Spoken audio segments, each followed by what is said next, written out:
Anak, sigaw ni Dana na nanginginig ang boses. Ano ginagawa mo dyan? Narinig siya ni Nova at lumingon. Ngumiti pa ito ng bahagya. Nay, humingi lang po ako ng tulong. Baka po may magbigay sa atin ng pera para po makakain tayo. Nanlaki ang mga mata ni Dana. Lalo na nang marinig niyang malakas sa ugong ng paparating na malaking tiyak. Nova anak, tumabi ka! Sigaw niya na halos mabasag ang boses sa takot. Ngunit sa bilis ang lahat hindi na nakagalaw si Nova. Napasigaw si Dana at sa isang iglap, tumakbo siya ng walang pag-aalinlangan. Tinungo ang anak at tinulak ito. Pero sabay silang nahagip ng truck. Anak! Iyon ang huling salitang lumabas sa kanyang bibig bago siya bumagsak sa malamig na semento. Ang paligid ay napuno ng ingay, sigawan, busina at tunog ng preno. Mahina ang pandinig ni Dana. Unti-unting lumalabo ang kanyang paningin. Ngunit bago tuluyang dumilim ang lahat, may isa pang tanawin siyang nakita.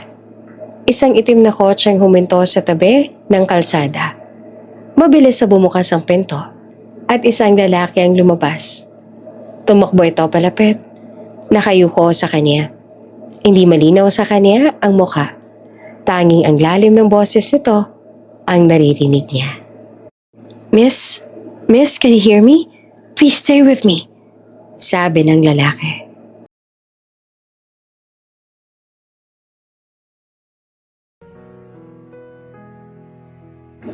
Kawawa talaga yan si Dana, no?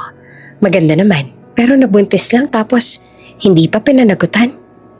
Kaya nga pero kung ako yan, gagamitin ko talaga ang ganda ko para makaahon sa hirap.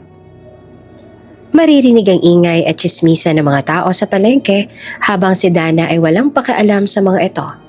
Nasanay rin kasi siya na lagi na lang siyang paksa ng usapan ng mga tao sa kanilang lugar. Sa katunayan ay daig niya pa ang celebrity kung pag-usapan siya ng mga tao. Balita ko may manliligaw din si Dana, kaso ayaw niya raw. Sabi pa ng isang ginang, oo nga, may kaya naman daw sa buhay ang manliligaw niya. Makakatulong pa sana yun sa pagpapagamot ng anak niya. Hindi ba kaya niya iniwan yun kasi pamilyadong tao raw? Malaki na ang problema niya sa buhay tapos dadagdagan niya pa ba? Singit naman ang isa pa. Kung may kaya man ang lalaki, bakit hindi? Kailangan na kailangan niya yun para sa anak niya. Nako, itigil niyo na nga yan. Saway naman ang isang mangingisda sa mga kababaihan. Si Dana, marangal na klase ng babae yan. Hindi yan papatol sa taong may pamilya na para lang mapagamot ang anak niya. Kita niyo naman, diba, na kahit wala siyang pahinga, ginagawa niyang lahat para sa anak niya. Mainit ang ngayon ay araw sa pantalan at ang amoy ng alat ng dagat ay humahalo sa simoy ng hangin. Sa tabi ng mga kariton ng isda, naroon si Dana. Abalang-abala sa pagtitinda. Hindi niya pinapansin na siya ang pinag-uusapan ng ibang tendera na naroroon. Abala lamang siya sa kanyang ginagawa. Ang pawis sa kanyang noo ay dumadaloy pababa sa kanyang pisngi. Ngunit hindi siya tumitigil ni magpahinga ay hindi niya ginawa kasi kailangan niyang kumayod. Kailangan niya kumita ng pera. Ang bawat barya, bawat kilo ng isdang nabibenta ay may katumbas sa pag-asang mabigyan ng lunas ang sakit ng kanyang anak. Isda po, sariwa pa. Ale, bili na kayo dito sa akin Mura lang ang kilo at sariwang-sariwa pa. Bili na kayo. Sigaw ni Dana habang inaayos ang mga bangus sa harap ng kanyang mesa. Ganda, bibili ka ba? Mura na dito sa akin Saka sariwang-sariwa pa. Sabi niya noong may lumapit sa pwesto niya. Pili ka na lang kapag maraming bibilhin mo, bibigyan pa kita ng discount. Ngunit ang babaeng lumapit ay hindi bumili. Sa halip ay lumipat ito sa kabilang tindahan at doon bumili. Hindi naman yun big deal kay Dana kasi ganoon naman talaga sa negosyo. At isa pa, lahat naman silang narito ay gusto lang din na kumita ng pera. Maya-maya may marahang tumakbo papunta sa kanya. Si Nova, ang kanyang 5 taon na gulang na anak. Naka-ponytail ito at may maliit na bag sa likod. May ngiti na kayang pawiin ang lahat ng pagod ni Dana. Mama! Masiglang tawag ni Nova habang tumatakbo palapit. Tapos na po ako mag-drawing sa bahay. Napalingon si Dana at agad nang umiti, pero may bahid rin ng pag-aalala ang mga mata. Anak, bakit ka bumaba rito? Hindi ba sabi ko magpahinga ka muna sa bahay? Tsaka hindi ba sabi ko sa'yo huwag kang tatakbo, masama yan sa puso mo? Sabi niya habang pinupunasan ng kamay ng basang pamunas. Gusto ko lang pong ipakita ang drawing ko sa'yo, Mama. Sagot ng anak. Ngumiti siya tiningnan ang drawing ng anak. Silang dalawa yon, magkahawak kamay sa tabi ng dagat. Wow, ang galing-galing naman talaga mag-drawing ng anak ko. Manang-mana ka talaga kay Mama. Puri niya dito kaya proud naman ang ngumiti si Nova. Sa totoo lang, maganda naman talaga ang drawing ng anak niya. Sa katunayan, sa murang edad nito ay kakikitaan na ito ng talent. Sabi pa nga nito, paglaki nito ay gusto nito na maging isang sikat na pintor o kaya ay architect. Pero hindi ito nagmana kay Dana. Walang talent sa pag-drawing si Dana. Lumapit si Nova at marahang pinunasan ng maliit na panyo ang noo ng ina. Pagod ka na po, Ma. Pahinga ka muna kahit sandali lang. Sabi nito na may halong pag-aalala sa boses. Pawis na po kayo. Tsaka kanina ka po nagtitinda dito. Hindi ka pa nga po kumakain eh. Napangiti naman si Dana sa kilos ng anak. Ako, ayos lang ako anak. Di naman ako napapagod pag para sa'yo. Huwag kang mag-aalala kay Mama ha. Ako pa ba? Sabi niya habang hinahaplos ang buhok ni Nova. Hindi ba't ang sabi mo kung sa ibang bansa may Superman? Ikaw naman ay may Super Mama. Pero hindi po ba kahit mga hero ay nagpapahinga rin kapag napapagod na sila? Oo naman. Pero hindi pa naman pagod ang mama kaya kahit hindi muna ako magpahinga. Ngumiti at tumango ulit ang anak. Kapag po pagod ka na magpapahinga po ikaw ha. Ngumiti naman si Nova. Ngunit baka sa mga mata nito ang pagod at ang bahagyang pamumutla. Sa totoo lang, halos hindi na nakakaramdam ng pagod si Dana. Ang mahalaga lang naman kasi sa kanya ay makaipon ng sapat na halaga para maipaggamot ang sakit nito sa puso. Ayaw niya kasi makita ang pagod sa mga mata ng anak niya. Ayaw niya nang makitang nahihirapan ito. Kung pwede nga lang, kung kaya niya.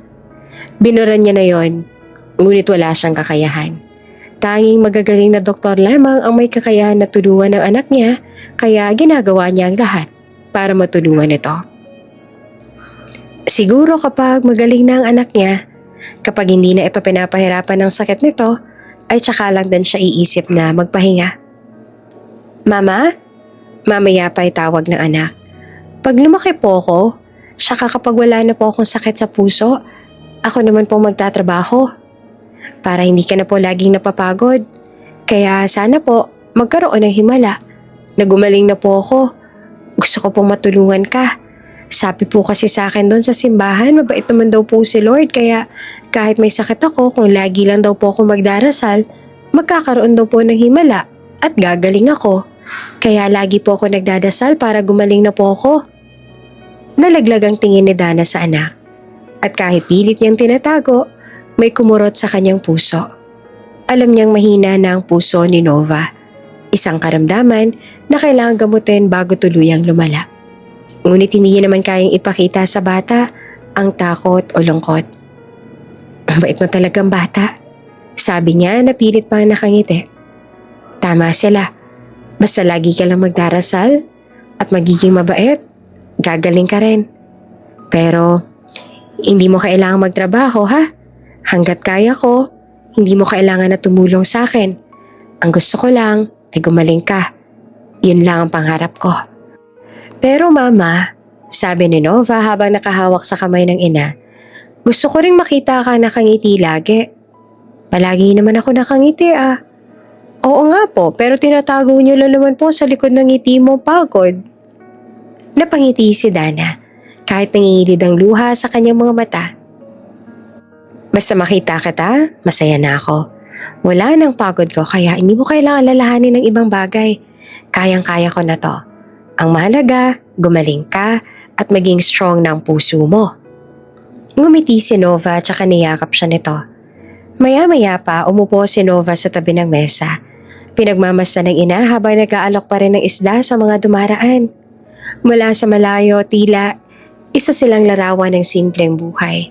Puno ng hirap, Ngunit may pag-ibig na kayang bumawi sa lahat ng kakulangan. Samantala, sa kabila naman ng hirap ng buhay, ang nasa isip lang ni Dana ay ang anak, ang kapakanan nito, at iisa lang ang dasal niya araw-araw. Iyon ay sana, kahit gaanong kahirap ang buhay nila, mananatili sa kanya si Nova. Ang kanyang bituin sa gitna ng unos, ang tangi niyang direksyon kapag siya ay naliligaw, ang ilaw sa dulo ng madidilim na mahabang tulay. Madaling araw pa lang gising na ulit si Dana. Habang ang iba ay mahimbing pa sa tulog, siya naman ay abala na sa paghahanda ng mga isdang ibebenta. Tahimik ang paligid maliban sa marahang hampas ng alon sa dalampasigan. Sa isang sulok ng maliit nilang barong-barong natutulog pa si Nova. Mahimbing at payapa. Sa lamesa na malapit sa higaan ng anak, nakalapag ang reseta ng gamot at laboratory tests. Mga paalala ng mabigat na laban na kailangan ng harapin ni Dana araw-araw para sa kanyang anak. Tinitigan niya sandali ang anak.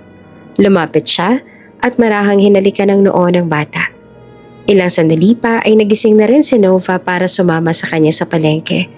Dalawa lang kasi sila sa buhay at dahil maaga siya laging umaalis, kailangan na sumama ni Nova sa kanya. Ipinagpatuloy naman ni Nova ang tulog sa maliit nilang pwesto. Matapos niyang maasikaso ang anak, agad na silang nagtungo sa maliit nilang pwesto. At tulad ng dati, hinayaan niya na matulog ulit ang anak. May ilan ring tendera na naroon na tulad niya ay maaga ring kumakayod para maitaguyod ang kanyang pamilya. Ilang sandali pa, dumating na ang mangingisda na galing laot. Kaya agad silang nagsilapit dito para kumuha ng karagdagang mga sariwang isda na ibebenta. Dana, bakit ba hindi ka nagpapahinga kahit saglit? Kaninang madalang araw ka pa walang tigil. Tanong ng isa sa mga kapwa tendera. Baka naman ang katawan mo naman ang sumuko niyan. Ngumiti si Dana kahit halatang pagod. Hindi pwede nang. Marami pa akong kailangang ipunin. May check-up pa si Nova sa susunod na linggo. Hay, kawawa naman yung anak mo. Lagi na lang pinapahirapan ng sakit niya. Pero saludo ako sa'yo ha, Dana. Ang tibay mo. Napangiti lang siya at tumango. Para po sa anak ko, kakayanin ko lahat. Ilang sandali pa ay lumapit sa kanya si Nova na kanina lang ay abala sa mga kalaro nito. Ma, tapos ko na po yung drawing ko, tingnan niyo po. Kahit nabala sa gawain, hindi niya ine-ignore ang kanyang anak. Binibigyan niya pa rin ng buo niyang atensyon dito at syempre, pinapaulanan niya ito ng papuri. Kapag kasi ginagawa niya ay nakikita niyang genuine na kasiyahan sa mga mata nito at bilang ina, iyan lang naman talaga ang gusto niya na makita. Lumipas ang mga araw at patuloy si Dana sa paghahanap ng paraan. Minsan naglalabas siya sa mga bahay ng may kaya. Minsan nagtitinda ng kakanin sa kanto, lalo na pag malakas ang alon. At walang gaanong huling isda ang mga mangingisda para mabenta niya. Kahit na halos walang tulog, pinipilit pa rin niyang ngumiti para sa anak. Mama, sabi ni Nova minsan habang magkatabi silang kumakain ng lugaw. Pag kumaling na po ako, gusto ko pong maging architect. Ako maganda yan anak, tsaka ako magiging magaling kang architect. Talaga po, Mama? Oo naman. Kung ganun po, ang bahay po natin ang una kong dodrawingan. Sa mga sandaling iyon, kahit pagod at hirap ang kasama ni Dana, naramdaman niya ang kakaibang lakas sa puso niya. Lakas na hindi nanggagaling sa katawan, kundi sa pagmamahal.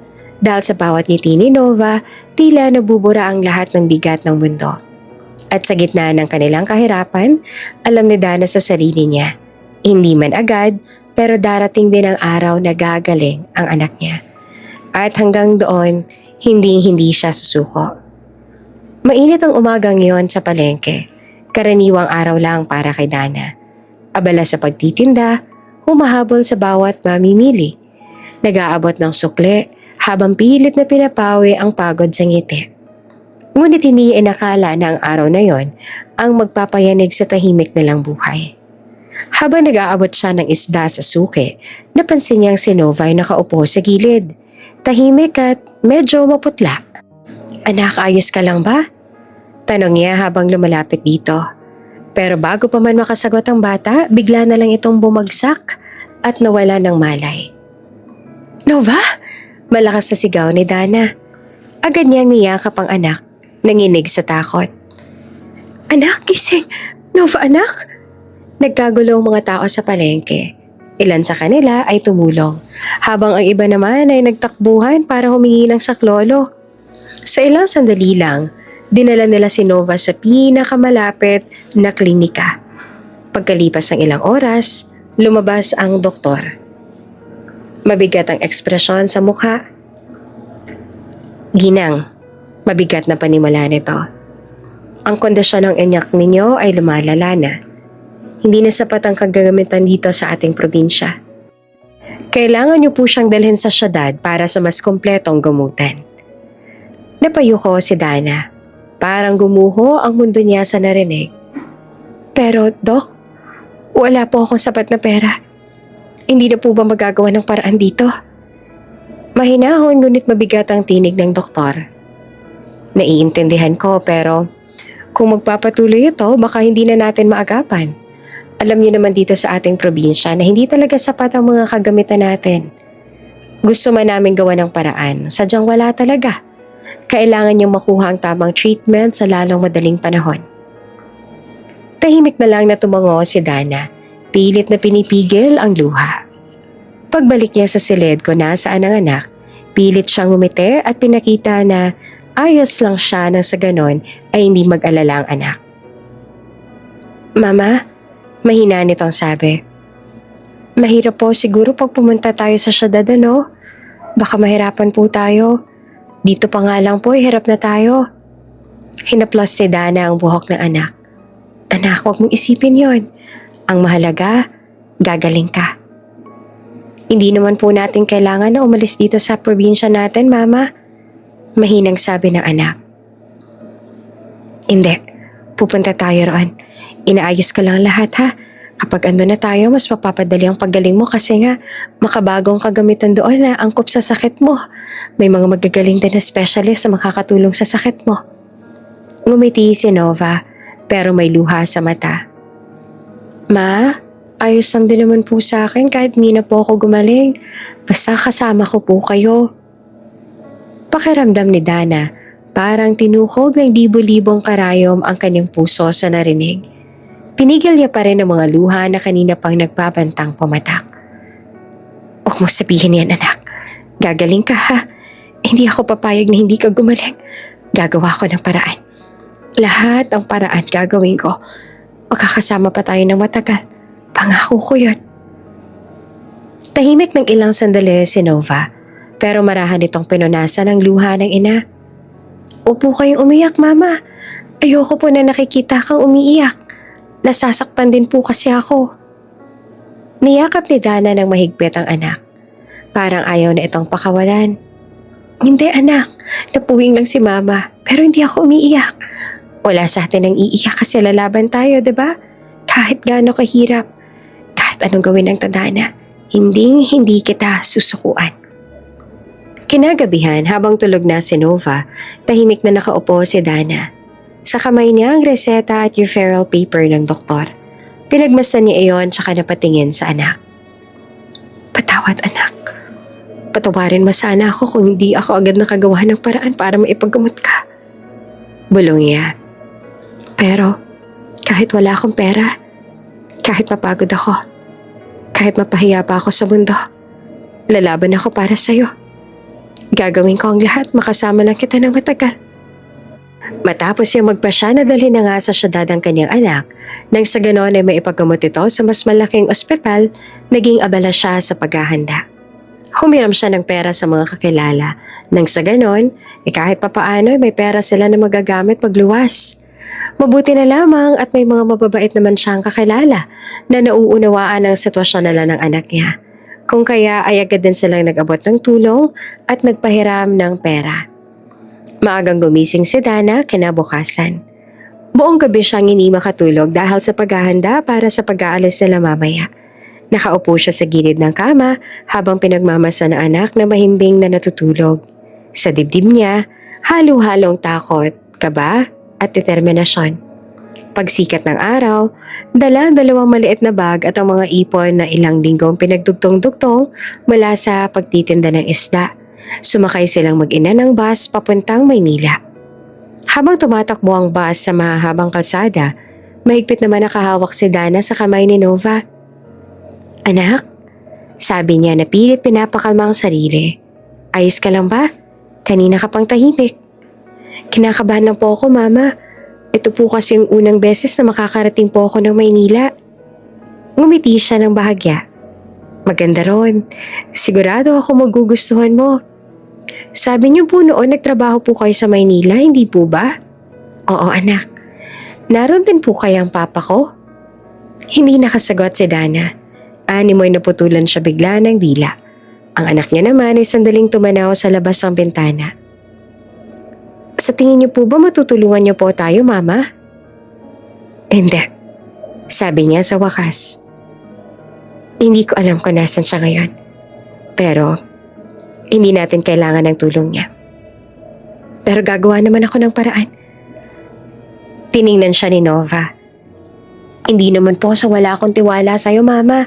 Sadyang nag-aalala at natatakot lang po ako kasi sabi po ng nurse doon sa ospital, masyado pong malaki at malawak raw po ang kamay nilaan." "Huwag ka matatakot. Basta magkasama tayo. Magiging maayos ang lahat." Ngumiti naman si Nova. "Opo, Mama. Basta po nariyan ka lagi sa tabi ko, magiging malakas po ako." Sa mga salitang yon ay tila muli nagkaroon ng lakas si Dana. Ganon pa man, kita sa mga mata niya ang lungkot. Di lamang dahil hindi niya alam kung anong mangyayari sa kanilang mag-ina sa Maynila, kundi dahil matapos ang ilang taon na hindi nabanggit ng anak niya ang tungkol sa ama nito, sumagi iyon sa isip nito ngayon. At hindi niya pa masabi ang totoo. Hindi niya pa kayang ipagtapat dito ang tunay nitong pagkatao dahil tiyak si Dana na masasaktan ang anak niya. At hindi pa yon pwede, lalo na ngayong may sakit pa ito. Pagdating nila sa syudad, sinalubong sila ng maingay na mga busina, mga taong nagmamadali at amoy ng alkabok at usok. Hindi iyon tulad ng tahimik na pantalan sa probinsya. Hindi na nila naririnig ang hampas ng alon. Hindi puro ingay na ang mga sasakyan ang naririnig nila. "Ang ganda po pala dito, Mama," manghang sabi ng anak. "Oo, anak. Sa susunod ipapasyal kita dito." "Talaga po, Mama?" "Oo naman. Kapag tuluyan ka ng magaling, ililibot kita sa buong kamay nilaan." Lumawak ang ngiti ni Nova. "Kung gano'n, na-excited na po ako na gumaling para po makapasyal ako dito." Agad niyang dinala si Nova sa isang malaking ospital. Pagpasok pa lang nila, ramdam niya na parang hindi sila nababagay doon. Mga tao nakaayos, mga mamahaling sasakyan na nakaparada, at tsaksang ilan pa sa mga tao na naroon ay kilalang tao. At mga presyo ng gamutan na tila hindi kayang abutin ng kahit ilang araw ng pagtitinda ng isda.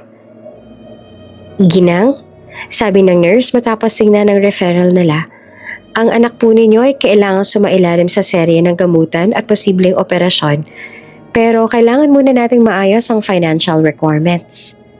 Napayo ko si Dana. "Meron po akong kaunting ipon," sabi niya na nanginginig ang tinig. "Pero hindi po yata sapat." Tumingin ang nurse na may awa sa mga mata. "Kung ganun po, ay maaari po kayong lumapit sa social welfare office dito sa loob ng ospital. Baka sakaling matulungan nila kayo." Agad naman siya nagpasalamat dito. At habang ang anak niya ay nasa silid lang, pansamantala natutuluyan ito sa ospital, agad siyang nag-asikaso ng mga kailangang dokumento para makahingi ng tulong. May ilang ipon pa naman siya kaya kahit papaano ay makakabayad sila ng ilang araw na bill dito sa ospital. Yun nga lang, kung hindi pa siya makakahingi ng tulong, baka mapaalis din sila. Kaya sana lang ay may mahinga na siya ng tulong bago pa maubos ang kanilang dalang pera. Ilang araw pang lumipas, habang nasa ospital si Nova, si Dana naman ay walang tigil sa pag-iikot. Lumapit siya sa mga ahensya, DSWD, charitable foundations, kahit pa nga mga pribadong opisina. Nagbabaka sakali na may tutulong. "Please po," sabi niya na minsan habang nakikausap sa isang staff. "Kahit kaunting tulong lang po. May sakit po kasi ang anak ko sa puso. Kailangan lang po niya ng gamutan.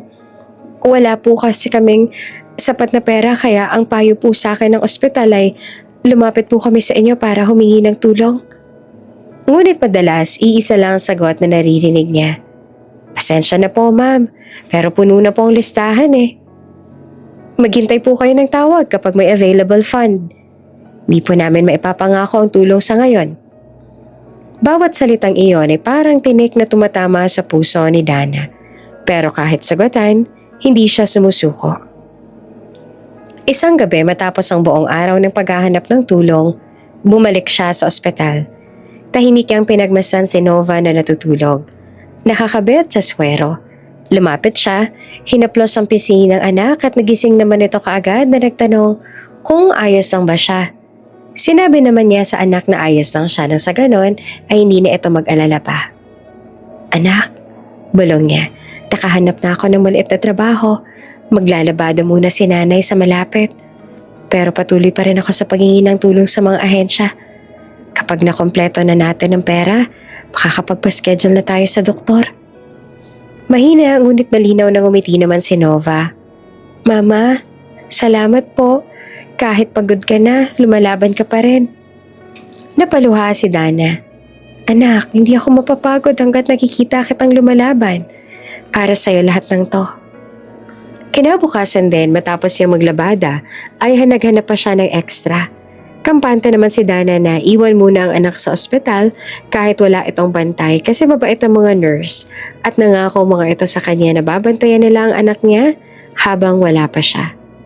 Tinanggap siya bilang tagalinis sa isang maliit na karinderya malapit sa ospital.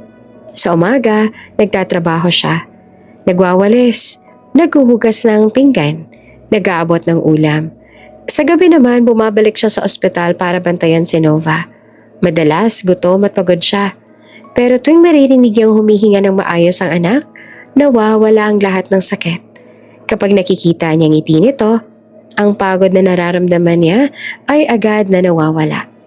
At tuwing lumalabas siya sa ospital, tumitingala siya sa langit at bumubulong.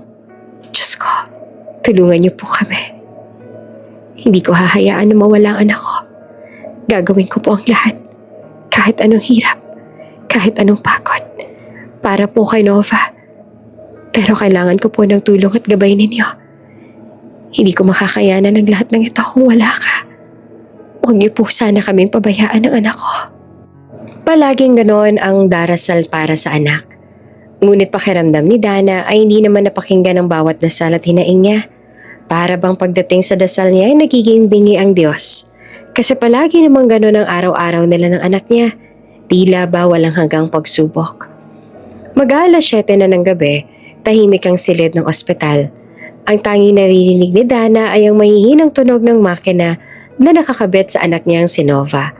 Nakaupo siya sa gilid ng kama. Hawak ang malimig na kamay ng bata. Habang pilit naman na pinapakalma ang sarili. Konti na lang anak. Mahina niyang sabi. Makakabayad na si mama. Kaunting ipon pa, mapapa-opera na kita. Baka bukas makakakuha ulit ako ng labada.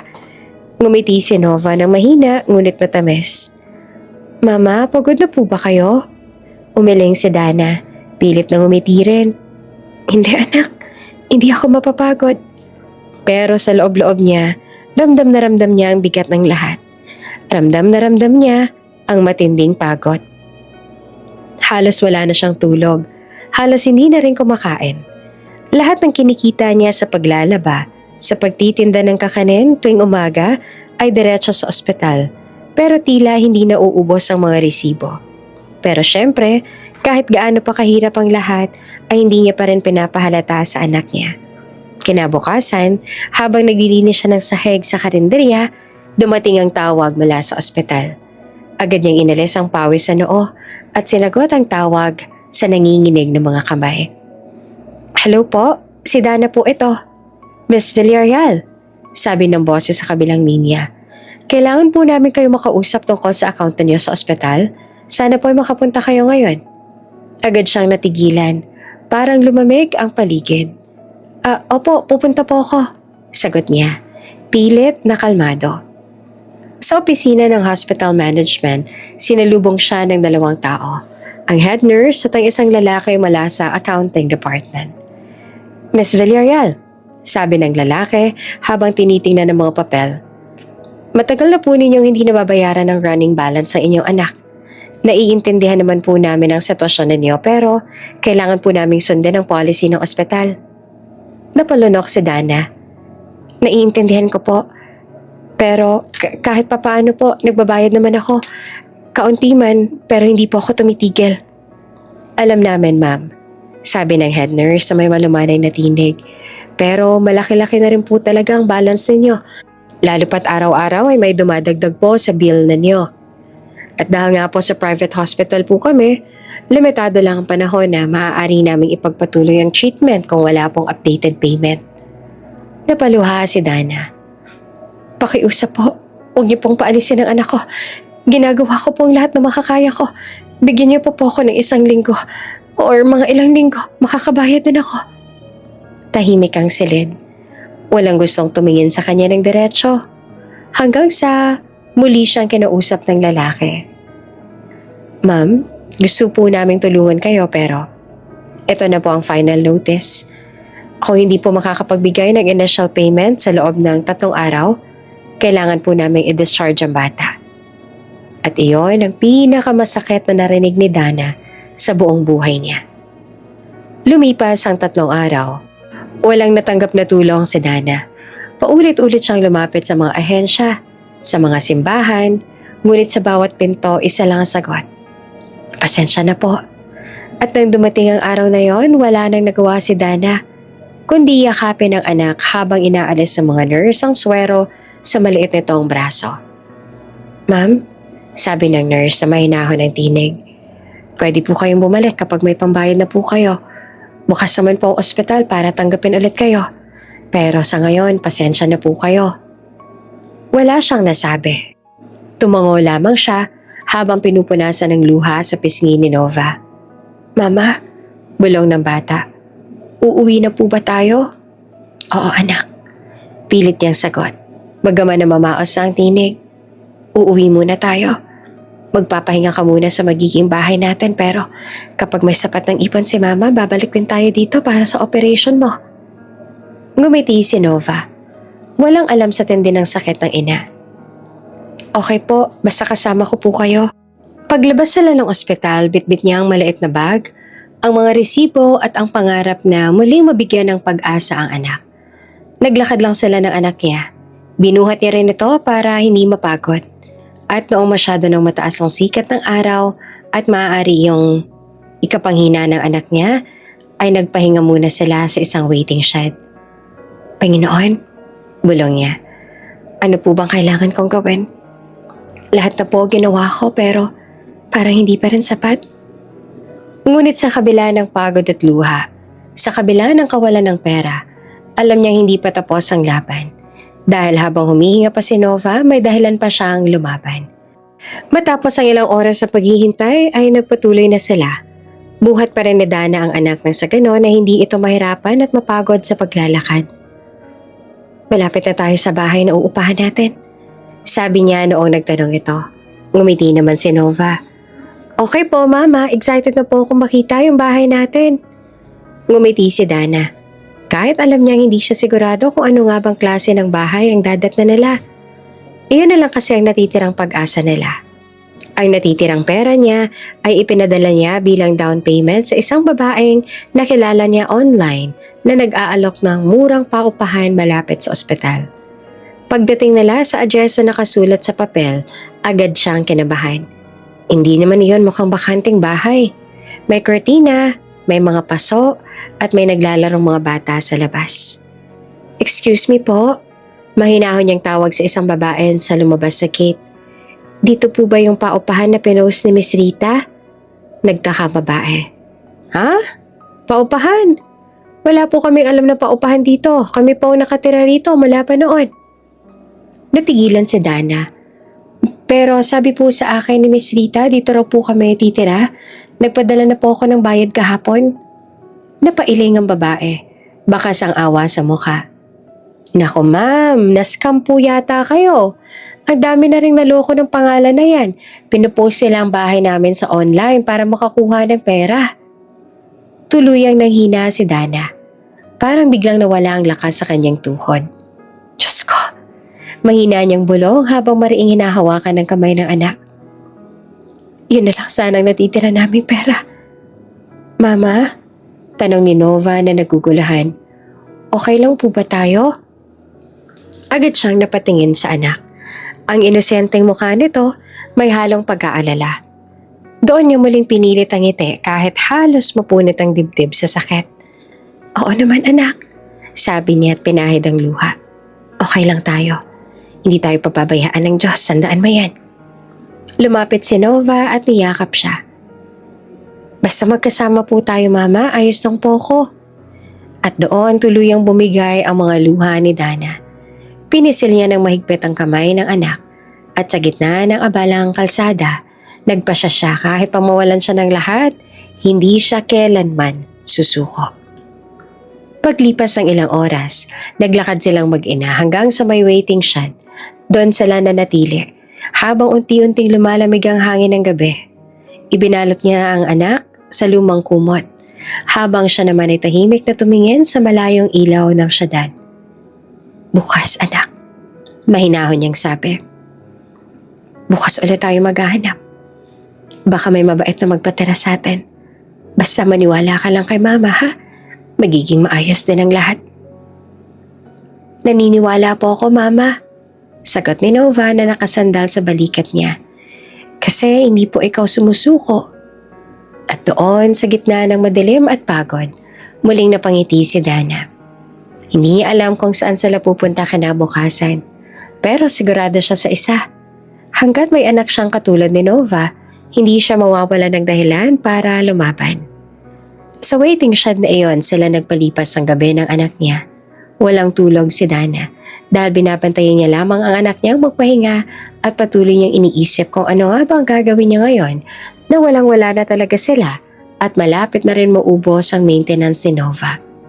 At dahil wala na talaga silang matuluyan ng anak niya, nagpa siya si Dana na lumapit sa may-ari ng karinderya kung saan siya sumasideline sa pagtatrabaho kinabukasan para makiusap dito kung maaari na silang pansamantala na doon muna tumuloy. Ma'am, mahinang sabi ni Dana. Pasensya na po kung istorbo ako ha. Gusto ko lang po sana humingi ng tulong kahit pansamantala lang. Tumingin si Aling Marites, nakakunot ang noo. Ano yon Dana? Huminga muna si Dana bago nagpatuloy. Kung pwede po sana, doon muna kami ni Nova sa may likod ng karinderya matulog. Kahit sa labas lang po, basta may bubong. Hindi po kasi kami makahanap ng maupahan eh. Tahimik sandali si Aling Marites bago pa nagsalita ng malamig. Dana, tinanggap kita sa trabaho dahil naaawa ko sa inyo ng anak mo. Pero parang sobra naman yata kung pati dito ka patitira sa amin. Hindi na pwede yun. Napayo ko si Dana. Opo, naiintindihan ko po. Pasensya na ha. Dagdag nito. Pero alam mo naman na business ito. Ngumiti si Dana kahit ramdam niya ang bigat sa dibdib. Salamat rin po ma'am. Pasensya na po talaga. Paglabas niya ng karinderya, sinulubong siya ng malamig na hangin. Naghihintay sa tapat ang anak niya ang si Nova. Nakaupo sa bangkito at agad siyang ngumiti nang makita ang ina. Mama, may bahay na po ba tayong uuwian? Inosenteng tanong ng bata. Pilit siyang ngumiti sa anak. Wala pa anak pero tara na. Maghahanap pa tayo ng lugar na pwedeng pahingahan. Habang naglalakad silang mag-ina, unti-unti ring dumilim ang kalangitan at hindi nagtagal, bumuhos ang malakas na ulan. Nagmamadali silang tumakbo papunta sa isang waiting shed habang basang-basa ang kanilang mga damit. Mama, mahinang tinig ni Nova na nanginginig sa lamig. Ang lamig po. Hinaplos si Dana ang buhok ng anak at hinubad ang kanyang lumang jacket. Isinot ito sa bata. Ayan anak, mas okay na yan. Sabihin mo sa akin kung nilalamig ka pa. Hindi na po ako nilalamig pero paano ka po mama? Tanong ni Nova. Ngumiti si Dana kahit nanginginig din. Ayos lang ako. Mas matibay si mama kaya sa ulan. Tahimik siyang nagyakap sa ilalim ng shed. Ang ingay ng patak ng ulan ay tila musika ng kalungkutan. Pero sa gitna ng dilim, mahigpit pa rin ang kapit nila sa isa't isa. Anak, mahina niyang sabi habang nakatingin sa langit. Alam kong mahirap ngayon, pero huwag kang mag-alala. Gagawa pa rin si Mama ng paraan. Hindi tayo pababayaan ng Diyos. Ngumiti si Nova na nakasandal sa kanya. Opo, Mama. Ang mahalaga po magkasama tayo. Napangiti si Dana at hinalikan ng noon ng anak. Oo, anak. Hanggat magkasama tayo, walang bagyong hindi natin malalampasan. Malakas pa rin ang buhos ng ulan ng gabi ring iyon. Sa ilalim ng waiting shed, magkayakap na natutulog sina Dana at Nova.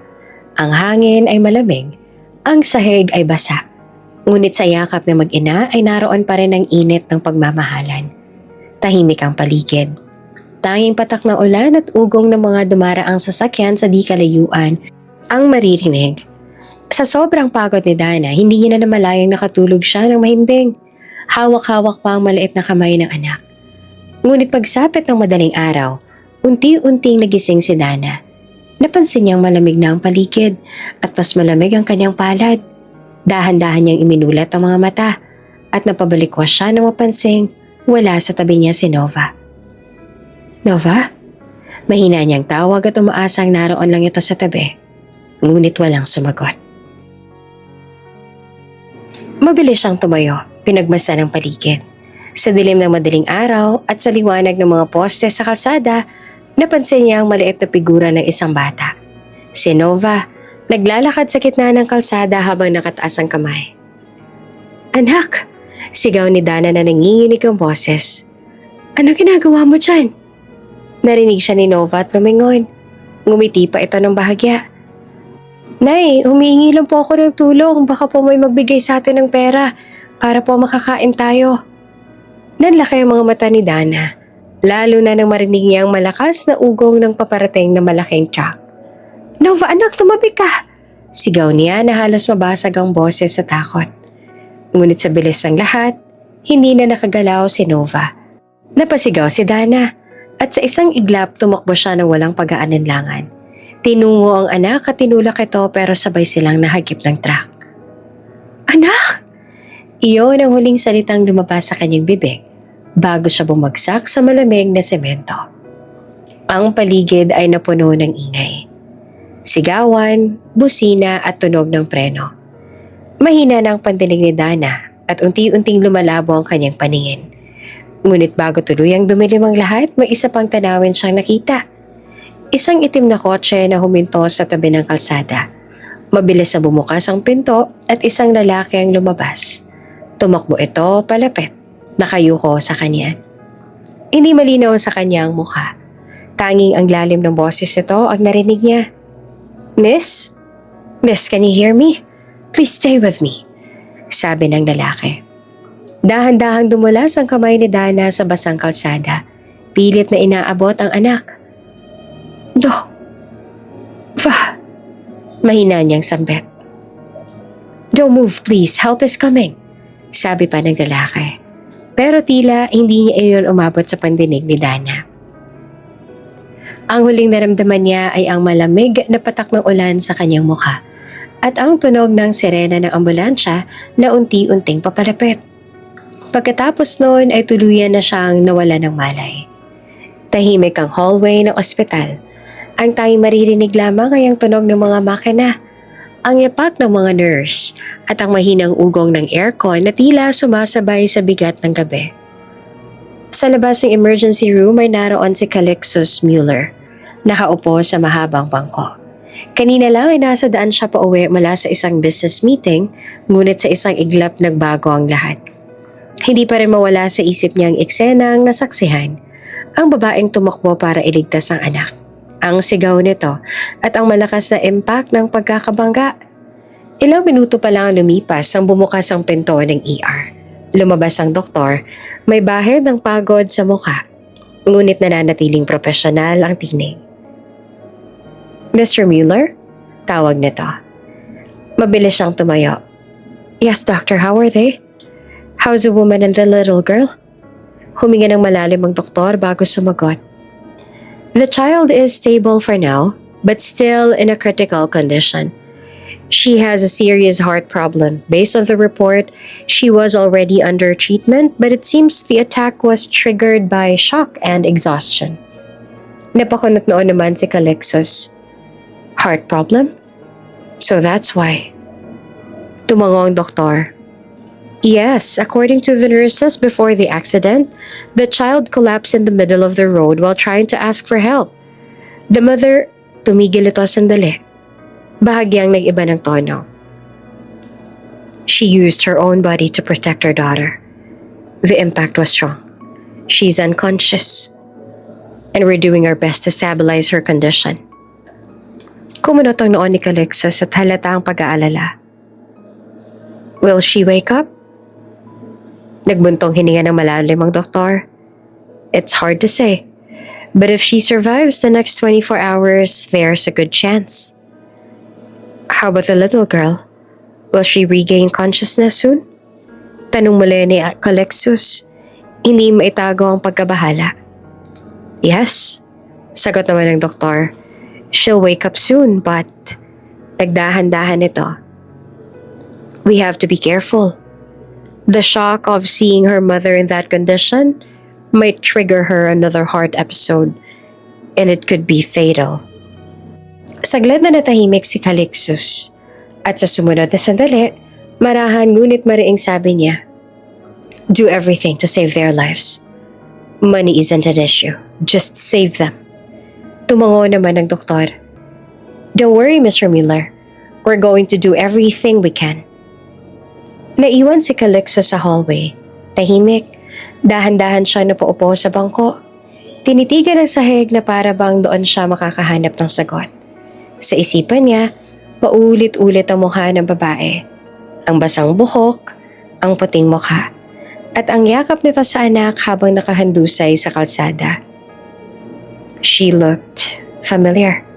Bulong niya sa sarili. Pinilit niyang alalahanin. Ang mga mata nito, ang ngiti, ang anyo. Hanggang sa unti-unti niyang naalala ang dating janitress sa kumpanya nila. Hindi siya maaaring magkamali. Dana, mahina niyang sambit na halos pabulong. Ikaw ba talaga yun?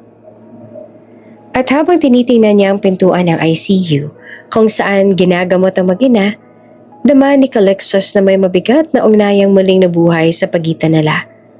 Isang nakaraan na matagal nang natabunan ng panahon, ngunit ngayon muling bubuksan ng tadhana. Tahimik ang silid na iyon ng ospital. Ang puting kurtina ay marahang sumasayaw sa ihip ng hangin at maririnig ang tunog ng makina at heart monitor. Sa gitna ng katahimikan, nakaupo si Calixtus sa gilid ng kama. Nakatingin sa munting batang nakaratay doon. Sa loob ng halos 2 araw, walang malay ang bata. Ang mga nurse ay laging pumapasok, nag-aayos ng swero, o nag-check ng vital signs. Kilalang negosyante si Mr. Mueller kaya hindi na nakapagtataka kung bakit extra service dito sa ospital kung saan dinala ng mag-ina. Si Calixtus na kasi ang nagdala sa kanila. Kailangan nilang ibigay ang kanilang best service. Unang pasok niya kanina dito sa silid, dama niya ang bigat ng paligid. Ngunit ngayong iba na ang nararamdaman ni Calixtus, para bang may buhay na unti-unting bumabalik sa munting katawan ng bata. Hanggang sa isang mahining tinig ang narinig niya. Mama. Napaahon agad ng upo si Calixtus. Hey, you're awake. Sabi niya at bahagyang nangingiti. Ngunit dama ang pag-aalala. Lumapit siya at marahang hinawakan ng kamay ng bata. Don't move too much, sweetheart. You need to rest. Dahan-dahan namang iminulat ni Nova ang mga mata nito. Maputla pa rin ang mukha, ngunit malinaw na may sigla sa kanyang mga mata. Tinitigan nito ang lalaki na nakaupo sa gilid ng kama at nagtanong, Sino po kayo? Ngumiti si Calixtus at marahang sumagot. My name is Calixtus, at ako nagdala sa inyo ng mama mo dito sa ospital. Saglit na tumahimik ang bata. Kita sa mukha nito ang pagkalito. Hanggang sa biglang lumiit ang tinig. Ang mama ko, nasan po siya? Nalaglag ang tingin ni Calixtus sa kamarahang hinaplos ang buhok ng bata. She's in the room, next to you. Nagpapagaling na lang siya, huwag ka mag-alala. Katulad mo, ligtas na rin siya. Ligtas na rin ang mama mo. Talaga po? Mahina, ngunit puno ng pag-asa ang boses ng bata. Yes, sagot naman ni Calixtus at may kasamang bahagyang ngiti. Kaya kapag magaling ka na, pwede mo na siyang puntahan sa kabilang silid.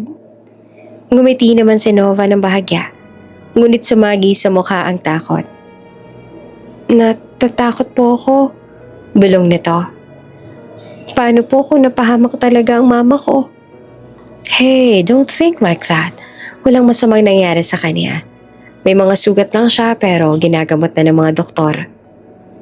Sa totoo lang, hanggang ngayon ay wala pa ring malay ang ina ng bata. Pero syempre, ay hindi niya naman pwedeng sabihin yon, lalo na't may sakit ito sa puso. Kaya nagsinungaling na lamang si Calixtus dahil alayon niya na mag-alala at matakot dito. Tumingin si Nova sa kanya. May luha sa gilid ng mga mata, ngunit may bahid din ng tapang. Pwede ko na po bang puntahan ng mama ko mamaya? Kapag pinayagan na tayo ng doktor, pwede mo na siyang puntahan doon. Kaya kailangan mong magpahinga at magpagaling nang sa ganun ay payagan ka na ng doktor, okay? Opo, mahinang sagot ng bata. Salamat po pala sa pagdala sa amin ng mama ko dito. Walang anuman.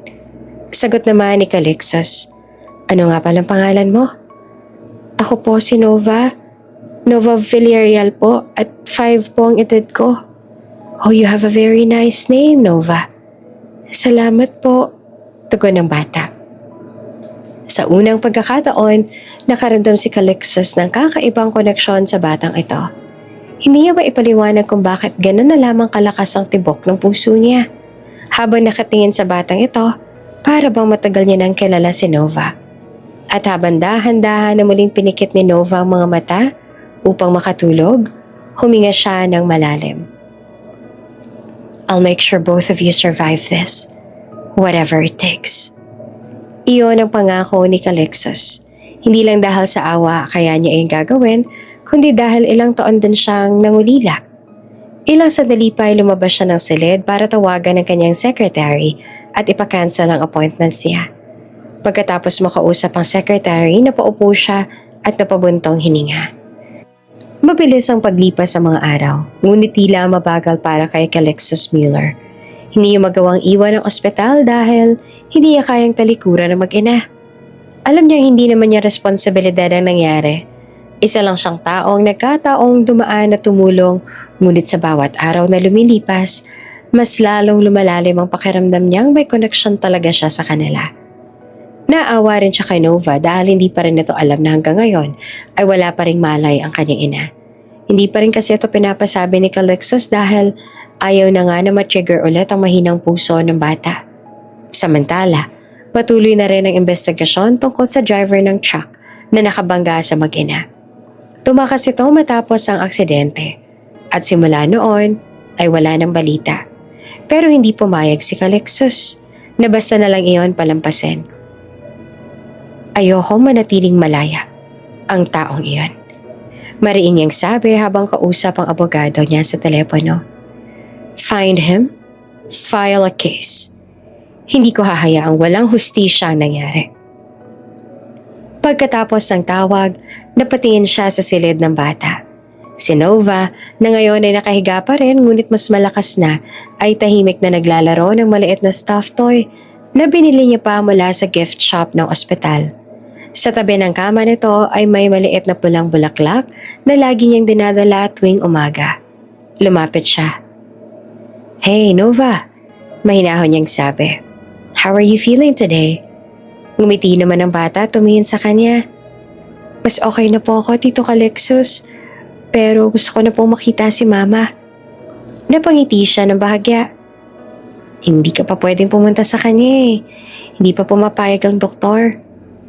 Pero si Mama po, bakit hindi niya po ako pinupuntahan dito? Kasi tulad mo, hindi rin siya pinapayagan pa ng doktor. Hindi pa kasi lubusang magaling ang sugat niya. Pero huwag ka mag-alala. Kapag magaling na rin ang mama mo, baka siya nang pumunta sa'yo dito. Tahimik lang ang bata sa ilang sandali. Bago ito muling nagsalita. Tito, bakit po kayo laging nandito? May trabaho po kayo, 'di ba? Oo, may trabaho ako pero gusto kong siguraduhin na ligtas kayo ng mama mo. Hindi niyo naman po kami kilala. Inosenteng sabi ni Nova na nakatingin sa kanya.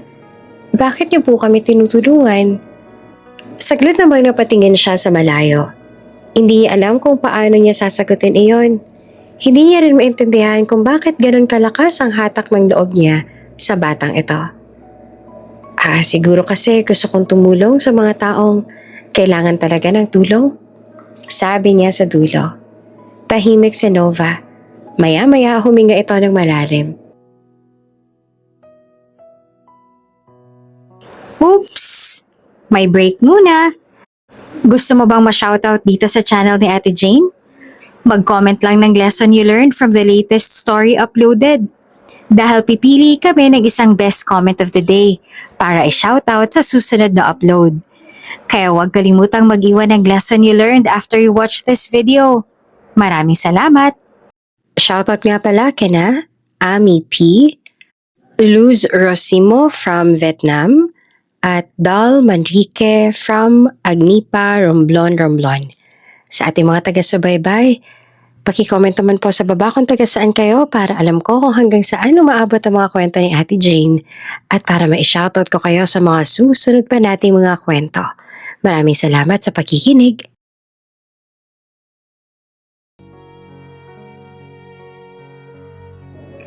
Tito, gusto niyo po bang malaman kung bakit kami nasa kalsada nung gabing yon? Tumango naman si Calexus. Oo, pwede mo bang ikwento? May sakit po kasi ako sa puso. Mahinang sagot ng bata. Sabi po ni Mama, kailangan daw po namin pumunta sa syudad kasi doon lang ako magagamot. Umalis po kami ng probinsya, pumunta dito. Dinala niyo po ako sa malaking ospital. Pero wala na po kaming pera kaya pinaalis po kami roon. Tapos naganap po sana kami ng matitirhan kaso kinuha po lahat sa amin ng mama ko. Kinuha nila lahat sa inyo? Tumango si Nova. Niloko po kami. Sabi ni Mama may mauupahan na daw po kaming bahay. Binigyan niya lahat ng natira naming pera. Pero nung dumating kami doon may nakatira na po pala. Sabi ng babae, scam daw po yun. Nanlumo si Calexus. So? Kaya kayo nasa kalsada? Opo, sagot ng bata. Sabi ni Mama, ayos lang daw po kasi magkasama naman kami pero alam ko pong umiiyak siya nung gabing yun kaya nung nakita ko po yung mga dumaraan, gusto ko pong humingi ng tulong sa kanila. Napatungo si Calexus. Hindi maitago ang bigat sa dibdib. Tapos po, pagpapatuloy pa ni Nova, hindi ko po napansin na may truck pala. Narinig ko lang po si Mama na sumigaw tapos niyakap niya ako. Tumigil sandali ang bata. Nanginginig ang tinig. Tapos po madilim na. Pagdilat ko po nandito na po ako. Marahan siyang lumapit sa bata. Hinawakan ng maliit itong kamay. It's okay. Ang mahalaga ligtas ka na ngayon. At tutulungan ko kayo ng mama mo. Tutulungan po kami ng mama ko? Dahan-dahan siyang tumango. Oo naman. Ngayon na nandito na ako, hindi ko kayo pababayaan ng mama mo. Tutulungan ko kayo. Sa tuwa ay niyakap siya ni Nova. Maraming salamat po, Tito Calexus. At habang pinagmamasan niya ang bata, may kakaibang bigat naman ang sumiksik sa dibdib ni Calexus. Isang pakiramdam na magkahalong awa, paghanga at isa pang damdamin na matagal niya nang hindi naramdaman. Matalinong bata si Nova. Hindi nagtakal ay nakaramdam din ito.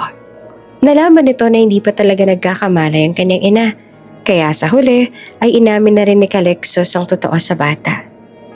Mabuti na lamang at malakas ang loob nito at wala namang masamang nangyari nung malaman nito ang tungkol doon. Samantala, makalipas ang ilan pang araw, ang mahinang tunog ng aparatong medikal at banayad na tunog ng hangin mula sa aircon ang unang narinig ni Dana.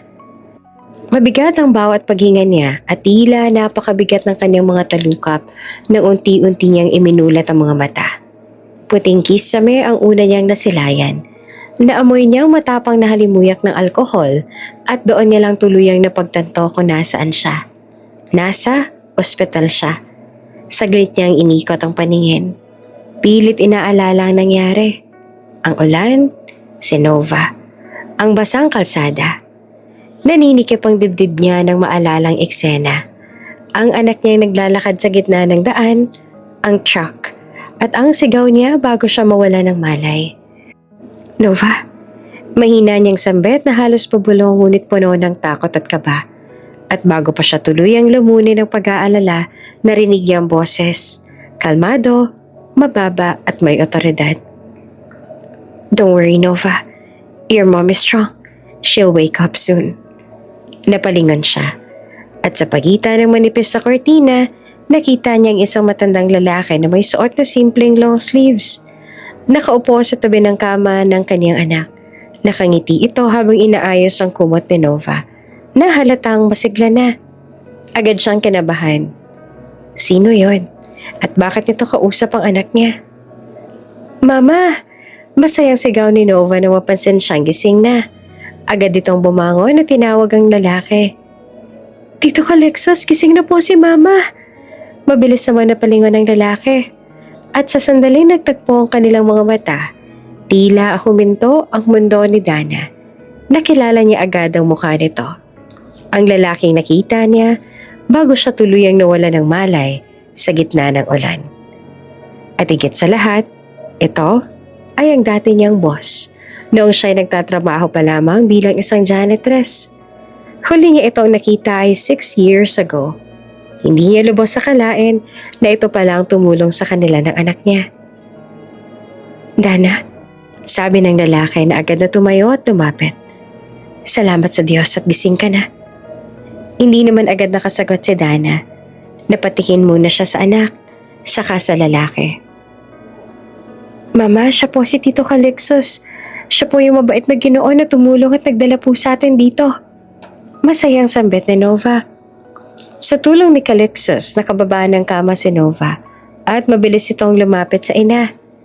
Hindi rin napigilan ni Dana ang luha nang sandaling siya ay yakapin ng anak niya. Mabuti na lang po at nagising ka na po, Mama. Nag-aalala po ako sa inyo ng sobra-sobra po. Ilang araw ko pong hindi nagigising eh. Kinulong niya ang maliit na mukha ng anak sa kanyang malamig na palad. Kahit papuno ng luha ang mga mata, ay ngumiti pa rin siya dito. Masaya rin ako na walang masamang nangyari sa'yo. Patawarin mo ang mama kung pinag-alala kita, ha? Tumingin si Dana kay Calixos na nakatingin lang sa kanilang dalawa at may munting ngiti sa labi nito. Maraming salamat sa tulong mo sa amin ng anak ko, sir. Taos puso niyang sabi. Kitang-kita naman sa mga mata ni Calixos na marami rin itong gustong itanong at linawin sa kanya. Ngunit hindi pa nito magawa na sabihin ang lahat, kung kaya sa halip ay ngumiti at tumango ito sa kanila. Sa araw na nagkamalay siya, hinayaan ni Calixos ang moment ng mag-ina dahil alam nito na parehong nag-aalala ang mga ito sa isa't isa. Gayunpaman ay hindi ito umalis, hindi rin sila pinabayaan. Sabi ko po sa kanya may sakit ako sa puso at sabi niya tutulungan daw po niya tayo. Hindi mo na po kailangan na mag-alala kung paano mo po ako ipapagamot kasi po may tutulong na po sa atin, Mama. Nalaki ang mga mata ni Dana. Totoo na yan, anak? Ngumiti si Nova, tuwang-tuwa. Totoo po, Mama. Sabi niya tutulungan niya ako magpagamot. Hindi na po tayo maglalakad sa ulan. Hindi na rin po tayo matutulog sa waiting shed. Saglit na natahimik si Dana. Hindi alam kung anong mararamdaman. Ginhawa o hiya o pasasalamat. Napatingin siya kay Calixos sa marahang tumango. Wala kang kailangang ipag-alala. Sabi ni Calixos sa kanya, kalmado ngunit matatag ang tinig. Iligtas na kayo ng anak mo. Nasa pangangalaga na kayo ng ospital ko. Hospital mo? Gulat na tanong ni Dana. Tumango ito. Oo, Mueller Medical Center. Isa ito sa mga kumpanya ko. Napalunok si Dana. Halos hindi naman siya makapaniwala. Hindi ko po alam kung paano ko po kayo pasasalamatan. Ngunit pinutol siya ni Calixos. Hindi mo naman kailangan na magpasalamat. Ang mahalaga, iligtas kayo. Tumingin ito kay Nova at ngumiti. At gaya ng pangako ko sa kanya, tutulungan ko kayo magpagamot. Hindi mo na kailangang mag-alala, Dana. Napatingin si Dana sa anak niya na nakangiti. Doon niya naramdaman ang bigat ng mga luha sa kanyang mga mata. Luha ng pasasalamat at ang ginawa sa kanyang dibdib. Sa unang pagkakataon, matapos ang napakaraming gabi ng paghihirap, tila naramdaman niyang may liwanag na muli sa dulo ng kanyang madilim na daan.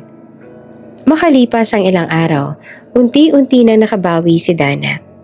Nakalabas na siya ng ICU, ngunit mahina pa rin ang katawan niya. Tuwing umaga, dinadalhan siya ni Calixtus o kaya ng mga nurse na inatasan nito na magbantay sa kanila ng anak niya ng mga prutas at kung ano-ano pang mga masustansyang pagkain. Tahimik lang ang binata, ngunit laging naroon na tila ba hindi ito mapalagay kapag hindi nito nakikita ang mag-ina. Habang si Nova naman ay laging masigla. Tuwing dumarating si Calixtus, agad itong humingiti at tinatakbo ang bisita nila. Tito Calixtus, masiglang bati ng bata, sabay yakap dito. Tingnan mo po, nakakalakad na ako ng matagal. Sabi ni doktor, malakas na raw po ako. Kapag daw po nagpatuloy, pwede na raw po ako sumailalim sa operation. Sobrang saya ko po. Ngumiti si Calixtus at ginulo ang buhok ng bata. That's good, little one. Keep being strong para gumaling ka na agad, ha? Sabi nito tsaka tumingin kay Dana. Mukhang bumubuti na rin ang lagay mo. Tumango naman si Dana. Mahina ang tinig. Salamat po sa lahat ng tulong ninyo, sir. Hindi ko po alam kung paano ko po mababayaran lahat ng kabutihan ninyo. Don't mention it. Sagot naman ni Calixtus na nakatingin pa rin sa kanya. You don't owe me anything, Dana. Tahimik silang dalawa ng ilang sandali. Tanging tunog lamang ng wall clock at banayad na hinga ni Nova ang maririnig. Pagkaraan ng ilang minuto, marahang nagsalita si Calixtus. May gusto sana akong sabihin. Nag-angat ng tingin si Dana. Medyo kinakabahan kasi napakaseryoso ng itsura ni Calixtus ngayon. Ano po yun? Gusto kong tulungan ka. Hindi lang sa pagpapagamot kay Nova. Seryoso ang sabi ng lalaki. Kundi sa lahat. Gusto kong matulungan kang makabangon. Napatitig lang si Dana sa kanya. Tulungan po kami? Pero paano po? Magbibigay ako ng maliit na apartment na pwede niyong tirhan pag maaari na kayong lumabas dito. Safe, malapit dito sa ospital. Para kung kailangan ni Nova, madali niyong mapupuntahan. At kung gusto mo, may trabaho ako maiaalok sa'yo sa kumpanya ko. Nanlaki ang mga mata ni Dana. Hindi siya makapaniwala.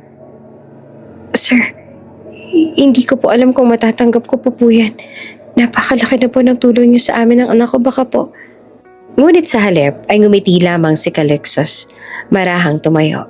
Tsaka tumingin sa labas ng bintana. You don't even have to feel burdened. I am doing this because I want to. Because you and your daughter deserve a chance to live better. Napayuko si Dana. Ramdam niya ang init ng mga luha na nagbabadyang tumulo. Hindi ko pa alam kung bakit niyo po kami tinutulungan ng ganito. Pero maraming salamat po sa lahat. Sa lahat-lahat. Lumapit si Calixtus at marahang tumingin sa kanya. You're one of the strongest people I've ever met that makes me adore you. Kaya gusto ko kayong tulungan. At saka gusto ko rin na makabawi. Bahagya siya nagtaka. Makabawi po saan? Noong araw na bigla ka umalis sa trabaho sa kumpanya? Nung dati ka po nagtatrabaho sa akin bilang janitress. Marami akong mga hindi nasabi sa'yo. Nagtaka si Dana at hindi maintindihan kung anong ibig sabihin nito. And your daughter? She reminds me of something I lost long time ago. Nagtaka naman lalo si Dana. Ano pong ibig niyong sabihin? Ngunit gumiti lamang si Calixtus at umiling. Some other time, sabi nito. For now, focus on getting better. Tinignan ulit ito ni Nova na masaya naglalaro sa gilid ng kama. I'll make sure she gets the best treatment possible. You have my word. Hindi na nakasagot si Dana. Tahimik lang siyang nakatingin sa lalaki. Sa kabutihang binigay nito nang walang hinihinging kahit anong kapalit. Ngunit sa loob-loob niya, may tinig na bumubulong. Bakit siya ganito sa amin? Anong dahilan niya? At habang pinagmamasan niya si Calixtus na dati niyang boss, may kakaibang kirot sa dibdib niya, hindi dahil sa utang na loob, kundi sa unti-unting damdaming hindi niya maintindihan. Damdaming matagal niyang tinalikuran para mag-focus sa anak niyang may sakit. Mula nung magkamalay si Dana, araw-araw na silang dinadalaw ni Calixtus. Hindi na ito tulad ng unang araw na parang estranghero lang sa kanilang mag-ina. Ngayon, tila bahagi na ito ng araw nila. Mama, tingnan mo oh. Si Tito Calixtus may dala na naman pong laruan sa akin. Ang masayang sigaw ni Nova nang pumasok ang lalaki sa kwarto. May dalang maliit na kahon. Ngumiti naman si Calixtus at nilagay iyon sa mesa. It's just a puzzle set para may mapaglibangan ka habang nagpapahinga. Tito, maraming salamat po. Promise ko po tatapusin ko tong buuhin. Tuwang-tuwang sagot ng bata. Si Dana naman ay tahimik lang na nakamasid. May halong hiya at pasasalamat sa kanyang mga mata. Makalipas sa ilang sandali ay nagsalita siya. Sir, sobra-sobra na po talaga. Hindi naman po kailangan. Ngunit agad itong pinutol ni Calixtus. I told you, stop calling me sir. Calixtus will do. Ngumiti lamang si Dana kasi ngayon ay hindi niya pa kaya natawagin ng binata sa pangalan lang nito. Pakiramdam niya kasi napaka-awkward, lalo pat boss niya ito noon. Alam niya rin kung gaano itong kasikat at kayamang tao. Habang naglalaro si Nova sa gilid ng kama, napansin niya kung gaanong ka-gentle si Calixtus. Kung paano itong tumawa sa maliit na biro ni Nova. Kung paano itong marunong makinig sa bawat kwento ng bata. Para bang dati na silang magkakilala. Isang hapon, habang abala si Nova sa coloring book na binigay rin ni Calixtus, nagkaroon ng pagkakataon na magkausap silang dalawa. Tahimik ang paligid, at tanging mahinang tugtog mula sa TV sa silid ang maririnig. Dana, mahinang tawag ni Calixtus. May itatanong sana ako sa'yo kung ayos lang. Tumingin si Dana, bahagyang kinakabahan. Ano po yun? Tumingin si Calixtus kay Nova na masaya nagdo-drawing bago muling binalik ang tingin kay Dana. Where's Nova's father? Natigilan naman si Dana. Ilang sandali siyang natahimik bago marahan nagsalita. Wala po. Wala? Tanong ni Calixtus sa tila hindi makapaniwala. Tumango si Dana. Pilit ang ngiti. Wala po siyang ama. I mean, may ama siya pero hindi ko po siya nakasama kailanman. Mag-isa ko lang po siyang pinalaki. Single mom po ako. Tumingin si Calixtus kay Nova at may dumaan na awa sa mga mata. That must have been really hard. Ngumiti si Dana kahit halatang may lungkot sa likod ng kanyang mga mata. Hindi naman po, lalo pat mabait na bata ang anak ko at saka basta kasama ko si Nova. Wala pong mahirap sa akin. Pakiramdam ko po para bang kaya kong harapin kahit ano. I admire that.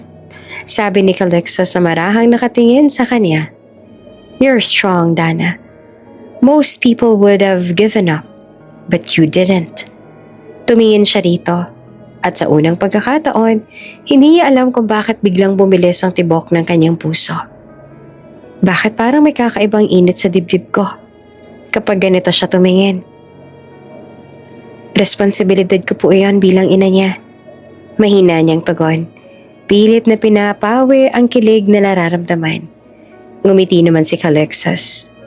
Still, that strength deserves to be seen. Hindi na siya nakaimik.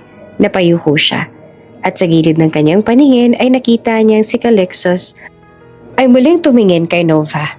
May lambing at pag-aalaga sa mga mata nito at doon niya napagtanto. Unti-unti nang nabubura ang linyang sinadya niyang itayo sa pagitan nila. Hindi na lang ito isang mabait na estranghero na tumulong sa kanila. Si Calixtus Mueller ay nagiging dahilan na para maging kakaibang tibok ang kanyang puso. Tulad ng kung paano minsan din itong itinibok ng kanyang puso noon. Mabilis ang pag-ikot ng mga araw Sa tulong ni Calixtus, maaari na maoperahan si Nova. Isang bagay na ni minsan ay tila ba tanging panaginip lang para kay Dana. Lahat ng gastusin ay sinagot ni Calixtus. Mula sa doktor hanggang sa mga gamot. Halos hindi naman makapaniwala si Dana na may taong ganon kabuti. Noong siya ay tuluyang gumaling, tulad ng sinabi ni Calixtus ay pinatira nga sila nito sa apartment na pinahanda nito para sa kanila ni Nova. Doon na rin sila nagstay habang nag-ready si Nova para sa operasyon nito. Isang gabi bagong operasyon, tahimik silang mag-ina sa kwarto. Hawak ni Dana ang kamay ng anak habang pinagmamasdan ng payapang mukha nito. Sa gilid naman ay nakaupo si Calixtus. Pagod pero alerto pa rin. Sir Calixtus? Mahinang sabi ni Dana. Ngumiti naman ang lalaki. I told you, drop the sir. Sorry. Sagot niya at bahagyang natawa. Calixtus, alam kong ilang beses ko na itong nasabi sa'yo noon pero sa totoo lang ay hindi ko po alam kung paano ko po kayo pasasalamatan. Wala po akong ibang masasabi kundi salamat. Para kayong hulog ng langit sa amin ni Nova. Ngumiti si Calixtus ngunit may limbing sa tono. You don't need to thank me. I'm just doing what's right.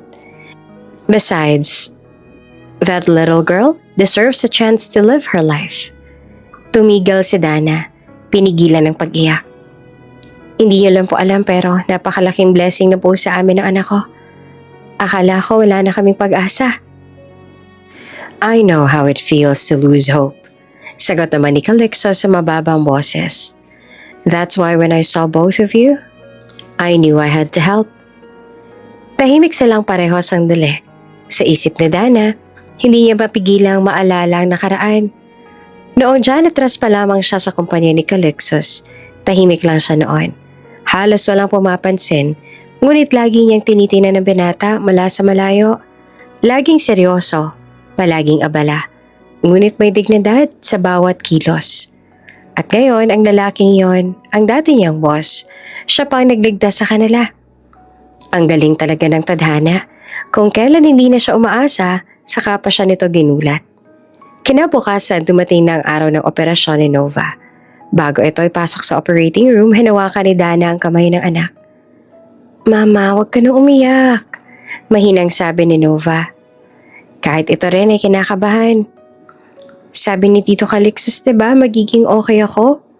Tumango si Dana, pinipilit na ngumiti. Oo naman anak, magiging okay ka. Mommy will be right here, waiting for you. Tumalikod siya sandali at tumitig kay Calixtus. Maraming salamat sa lahat. Ngumiti si Calixtus. She'll be fine, Dana. Trust me. At nang maisara ang pinto ng operating room, napaupo siya sa hallway. Sabay buntong hininga. Ilang saglit pa ay nakatanggap ng tawag si Calixtus kaya lumayo muna ito. Doon lumapit si Nurse Mia sa isa sa mga staff ng ospital na madalas makausap ni Calixtus. Miss Dana, sabi nito, ang bait talaga ni Mr. Mueller, ano? Nakakatuwa. Kahit busy siya sa wedding preparations, may panahon pa rin na tumulong. Natigilan si Dana. Wedding preparations? Oo, nakangiting tugon ng nurse. Next year pa raw pero engaged na siya sa fiancé niya. Isang anak ng isang kilalang pamilya sa syudad. Bagay na bagay nga sila. Parehong maganda at matalino. Ngumiti lang si Dana, pilit. Pero ramdam niya ang kirot sa dibdib. Ganun ba? Tumango si Nurse Mia bago nagpaalam. Naiwan si Dana, nakatingin sa sahig. Hindi niya alam kung bakit tila may bumigat sa dibdib niya. Engaged na pala ito. Ano ba naman tong puso ko? Hindi niya dapat maramdaman iyon, hindi siya dapat umasa. Ang mahalaga ay gumagaling si Nova. Iyon lang kailangan niyang isipin. Paglabas ng doktor, ilang oras ang lumipas. Halos manghina siya sa sobrang tuwa. Successful po ang operation, makaka-recover na si Nova, sabi nito. Napaluha si Dana, sabay yakap kay Calixtus na nasa tabi niya. Thank you, Calixtus. Wala akong ibang maibibigay sa inyo kundi pasasalamat. Kung hindi dahil sa inyo, baka wala ng anak ko. Ngumiti naman si Calixtus. You don't owe me anything, Dana. I'm just glad she's okay. Noong araw na yon ay nangako rin si Dana sa kanyang sarili na magfo-focus na lamang siya sa kanyang anak at hindi papayag na may ibang bagay na makaapekto sa kanya. Mas kailangan niya na unahing isipin ang kanyang anak kaysa ibang bagay at kailangan niya rin na mag-isip ng paraan para siya ay makabayad kay Calixtus sa lahat ng tulong nito sa kanilang mag-ina. Lumipas ang mga araw at ganun nga. Nag-focus siya sa recovery ng kanyang anak at masaya siyang makita na kahit papaano ay makababawi na si Nova.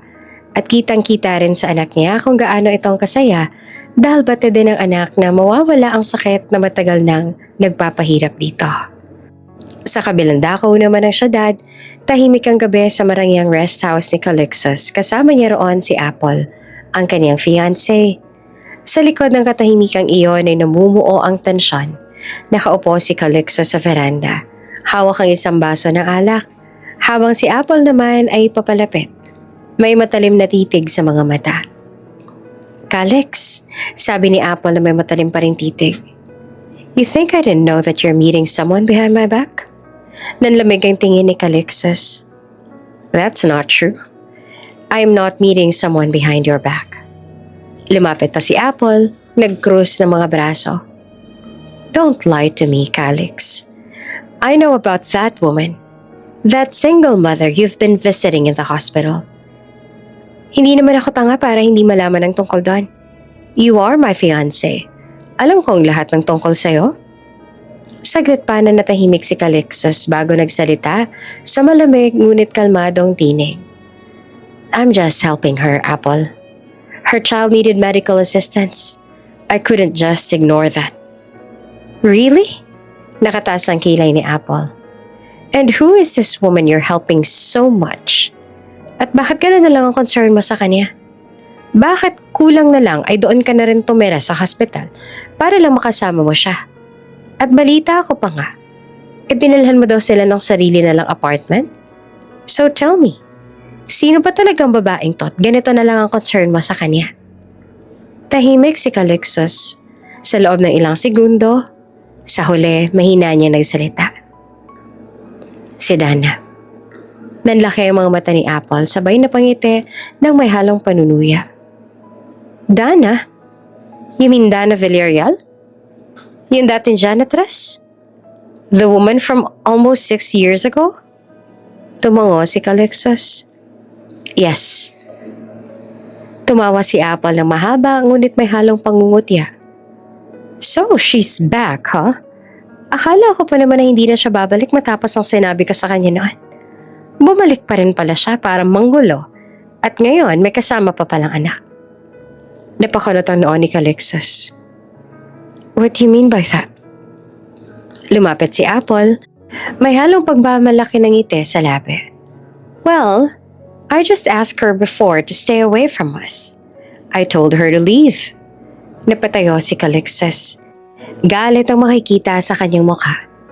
"So it was you? You're the reason why she left so suddenly without notice?" Bahagyang nagkibit-balikat si Apple. "You can't blame me, Calix. You were destined to marry me. Everyone knows that. Simula pa lang ay napagkasunduan na ng ating mga magulang na tayong dalawang ikakasal. I just didn't like the idea that the man I'm going to marry is liking or eyeing someone else. And I know that woman. She liked you back then. I saw the way she looked at you. At alam ko rin ang totoo, na noon pa man ay may gusto ka na sa kanya. At naririnig ko rin ang usap-usapan noon na maaari mong ligawan ng janitress na yon. Kaya syempre, gumawa na ako ng paraan para hindi yun matuloy." Mariin na napapikit si Dana. "Apple, what's between us is just an arranged marriage. I didn't choose this. We both know this is what the elders wanted, not us." "But still," sabat ni Apple, tumagilid ang ulo habang nagbubuntong hininga. "You agreed to it. You agreed to marry me, Calix. Kaya dapat lang na ilayo ka sa maaaring sumira sa atin noon. Because I had no choice. Ilang beses akong tumanggi, ngunit laging nalalagay sa alanganin ng lahat." Sagot ni Calixtus. Mabigat ang bawat salita. I've been trying to make this work, Apple. But you and I both know this isn't love. This isn't even what we want. Naging tahimik si Apple ng ilang sandali. Pinipigilan ng galit ngunit baka sa mga mata nito ang panibugho. So what now? You're planning to cancel everything because of her? Tumitig si Calixtus na matatag. Malamig. I am still planning to cancel the wedding anyway. Napairap si Apple, tsaka bahagyang natawa. Pilit na pinapanatili ang dignidad. I figured you would say that. You always hated being told what to do, Calix. Tumalikod ito, ngunit bago pa tuluyang umalis, nagbitaw ng huling salita. Just remember this. People like her will never fit in your world. And when she breaks your heart, don't you dare come running back to me. Naiwang tahimik si Calixtus. Tanging malamig na hangin at tibok ng puso niya ang maririnig. Sa loob-loob niya, alam niyang nagpasya na siya. At sa unang pagkakataon matapos ang mahabang panahon, naramdaman niyang tama ang ginagawa niya.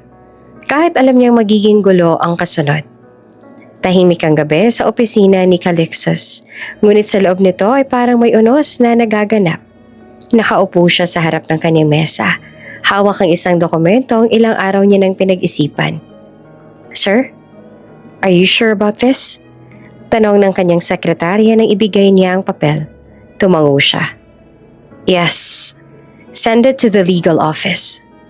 I'll take full responsibility for everything. At sa sandaling iyon, tuluyan na ngang natuldukan ng kasunduang pilit sa kanyang nakaraan. Kinabukasan, kumalat agad sa pamilya at mga business partners ang balita. Galit ang kanyang ama, habang mariin namang tahimik ang ina. Calixtus, mariing sabi ng ama, do you even realize what you've done? That engagement was supposed to secure our company's partnership with the Del Valle Group.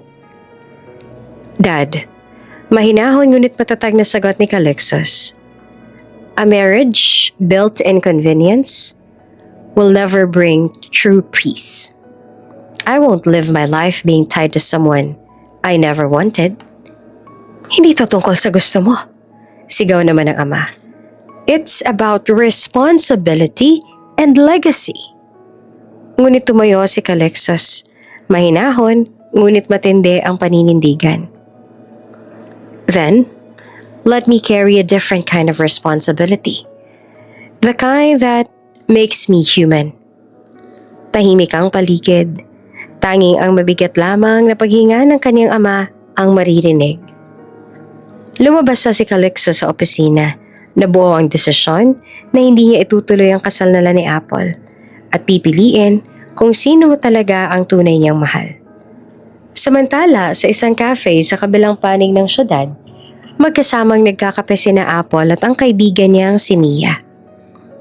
So it's true, tanong ni Mia. You're not marrying Calixtus anymore? Yeah, it's true. Hindi ka ba nagalit? Sa susunod na taon na dapat ang kasal ninyo pero bigla na lang siyang nag-back out? Malaking kahihiyan ang maging dulot nun. Hindi lamang sa'yo kundi pati na rin sa buong pamilya mo. Of course I'm mad. Sabi naman ni Apple, who wouldn't be? He just canceled everything. The wedding, the plans, us. Then bakit parang hindi ka galit?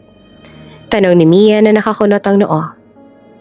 Bakit parang ayos lang ang lahat sa'yo? Tumingin si Apple sa bintana. Pinagmasa ng patak ng ulan na dumula sa salamin. Because what's the point? Sagot nito. You can't force someone to love you, Mia. Calixtus, he never loved me. Not from the beginning. Tahimik sandali si Mia bago muli nagsalita. So, did you love him? Mahinang tawang lumabas kay Apple. Love? Ania, maybe I thought I did.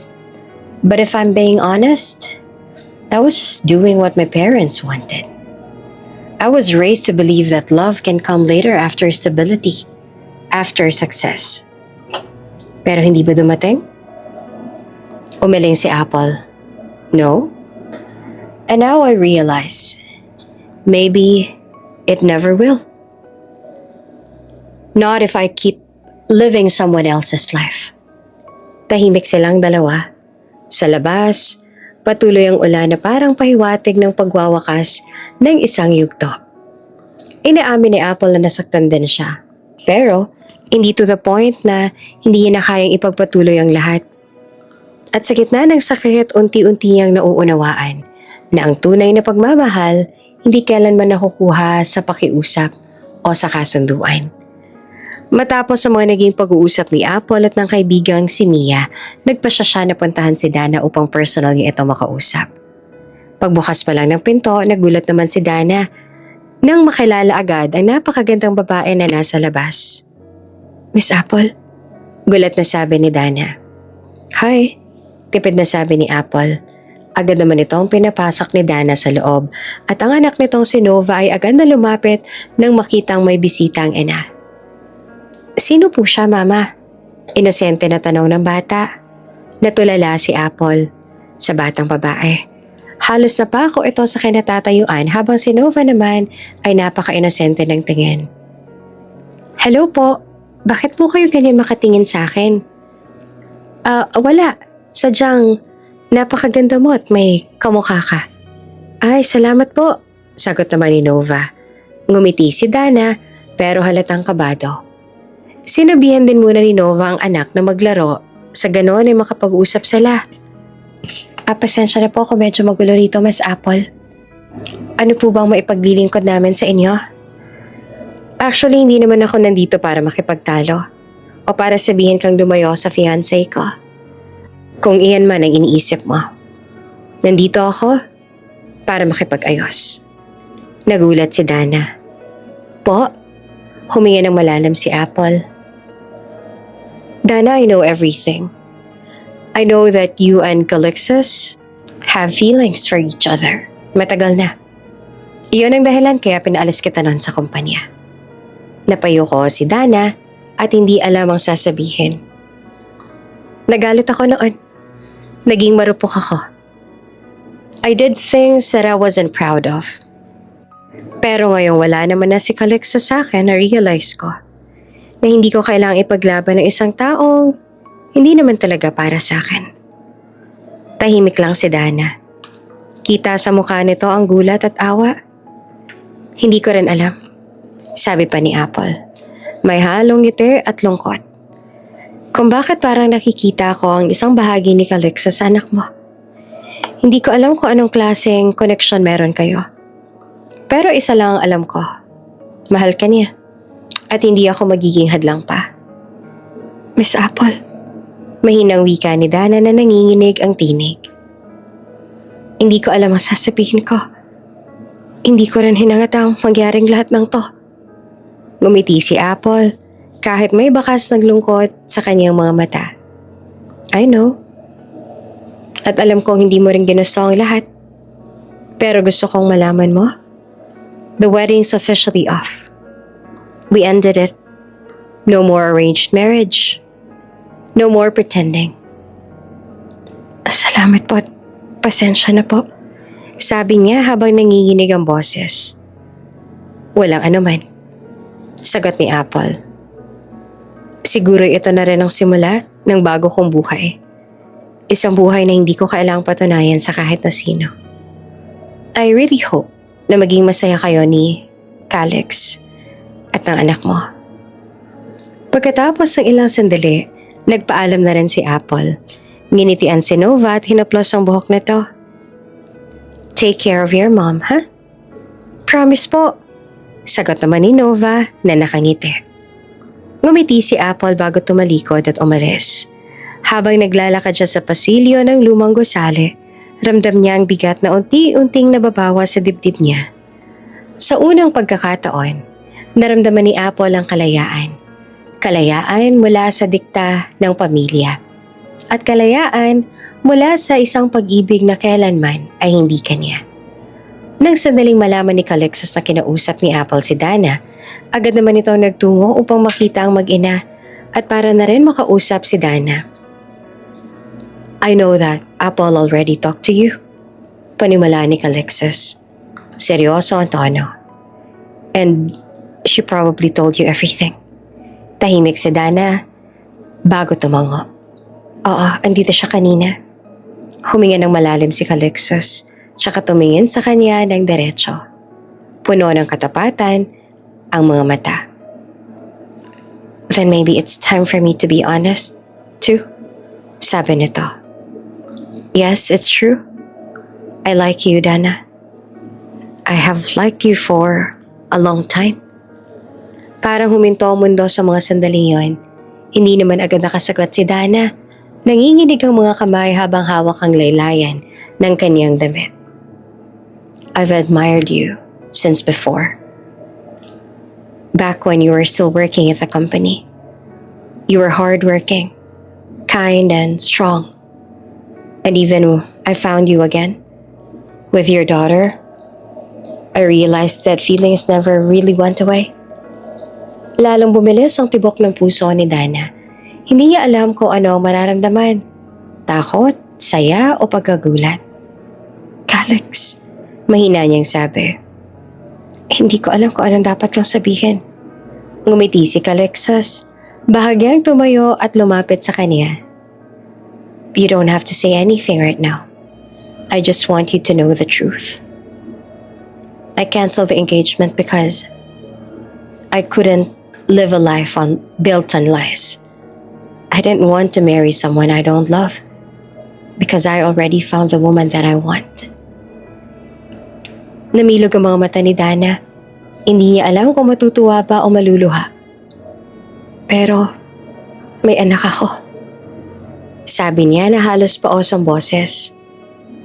I'm a single mom, Calixtus. My world revolves around my daughter. I can't afford to be distracted. Ngumiti naman si Calixtus at tumango. And I understand that. That's why I'm not asking you to love me back right now. What I'm asking is a chance to prove myself. To earn not just your heart, but Nova's too. Lalong lumambot ang mukha ni Dana at sa unang pagkakataon, nakita niya ang sinserong ngiti nito. Hindi mo naman kailangan na gawin yan. Sabi ni Dana na nanginginig ang boses. But I want to, sagot ni Calixtus. I'll work hard for it. I'll do everything. For you and for Nova. Mula nung araw na inamin ni Calixtus ang nararamdaman niya, tila nagbago na ang takbo ng bawat araw ni Dana. Hindi man niya agad sinagot ang binata, araw-araw naman itong pinaparamdam na seryoso talaga ito sa kanila ng anak niya. Sa bawat araw na lumilipas, unti-unting bumabalik ang kulay sa mundo ni Dana. Hindi niya maikakaila, unti-unti rin siyang nahuhulog. Hanggang isang gabi, matapos sabihin ng doktor na nakarecover na si Nova, inimbitahan siya ni Calixtus sa isang maliit na dinner celebration. Dana, sabi ni Calixtus sa marahang hinawakan ng kamay niya. I told you I'd work hard for your heart. I don't know if I deserve it, but I really hope you'll give me a chance now. Tahimik lamang si Dana sa simula. Pinagmamasdan ng binata. Ang lalaking handang maghintay, umintindi at magmahal. Hindi lang siya kundi pati ang anak niya. You already did, Calixtus. Mahina niyang sagot na nakangiti.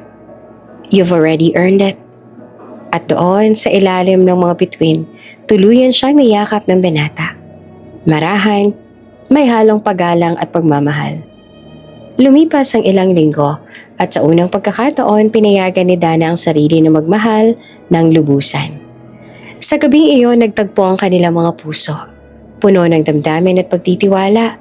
At sa kanilang unang gabi bilang magkasintahan kung saan pumayag si Dana na mag-isa ang kanilang katawan, hindi inasahan na may malalaman si Calixtus.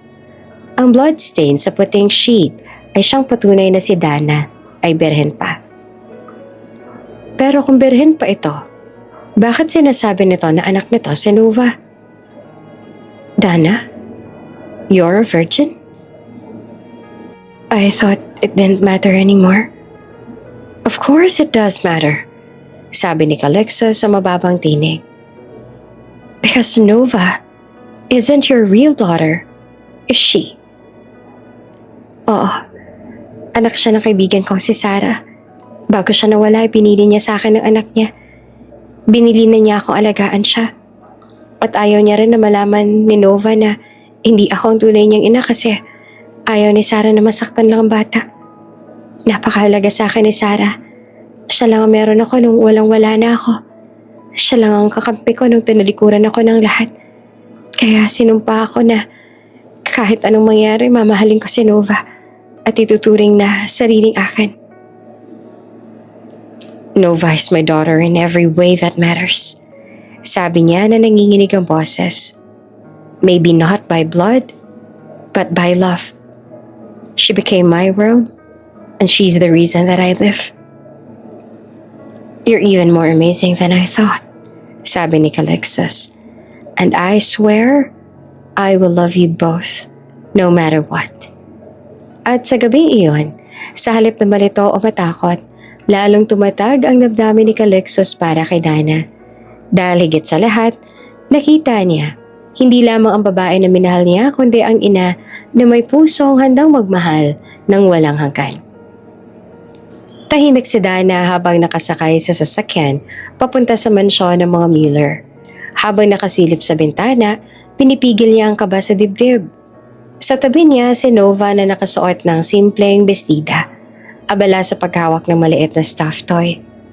Sa harap nila si Calixtus seryoso ang mukha, ngunit paminsan-minsan ay ngumingiti upang pakalmahin siya. Relax, Dana, sabi ni Calixtus sa magaan na tinig. They just want to meet you, and Nova. My parents aren't as scary as they sound. Napangiti si Dana ng bahagya. Hindi naman ako kinakabahan sa kanila, sabi niya. Sa totoo lang, kinakabahan ako kasi hindi ako sanay sa ganitong lugar. Tsaka kilala ko rin ang magulang mo. Humawak si Calixtus sa kamay niya at marahang pinisil iyon. You'll be fine, I promise. Pagdating nila sa Mueller Mansion, tila napatigil si Dana sa ganda ng paligid. Ngunit sa gitna ng lahat ng iyon, isang bagay ang agad na pumukaw sa kanyang pansin. Isang malaking portrait ng isang babae. Marikit, mapayapa, ang mukha, ngunit may lungkot sa mga mata. Natigilan si Dana, hindi siya makagalaw. Parang huminto ang oras. Dana? Tanong ni Calixtus sa napansin ang pamumutla ng babae. What's wrong? Hindi naman agad siya sumagot. Dahan-dahan siyang lumapit sa painting. Tinitigan nito ng mabuti at halos pabulong na sinabi. Sarah? Nagtaka ang mga magulang ni Calixtus na noon ay kakarating lang sa sala. Sarah? Tanong ng ginang si Mrs. Mueller. Why did you call her that, dear? Napalingon si Dana at nanlaki ang mga mata. Siya po. Siyang babaeng tumulong sa akin noon. Siyang nag-iisa kong kaibigan na nakilala ko sa probinsya. Nagkatinginan sina Calixtus at ang kanyang mga magulang. Maya-maya mahinang sabi ng binata. Her name isn't Sarah. She's Clavia, my sister. She passed away almost 6 years ago because of a severe illness.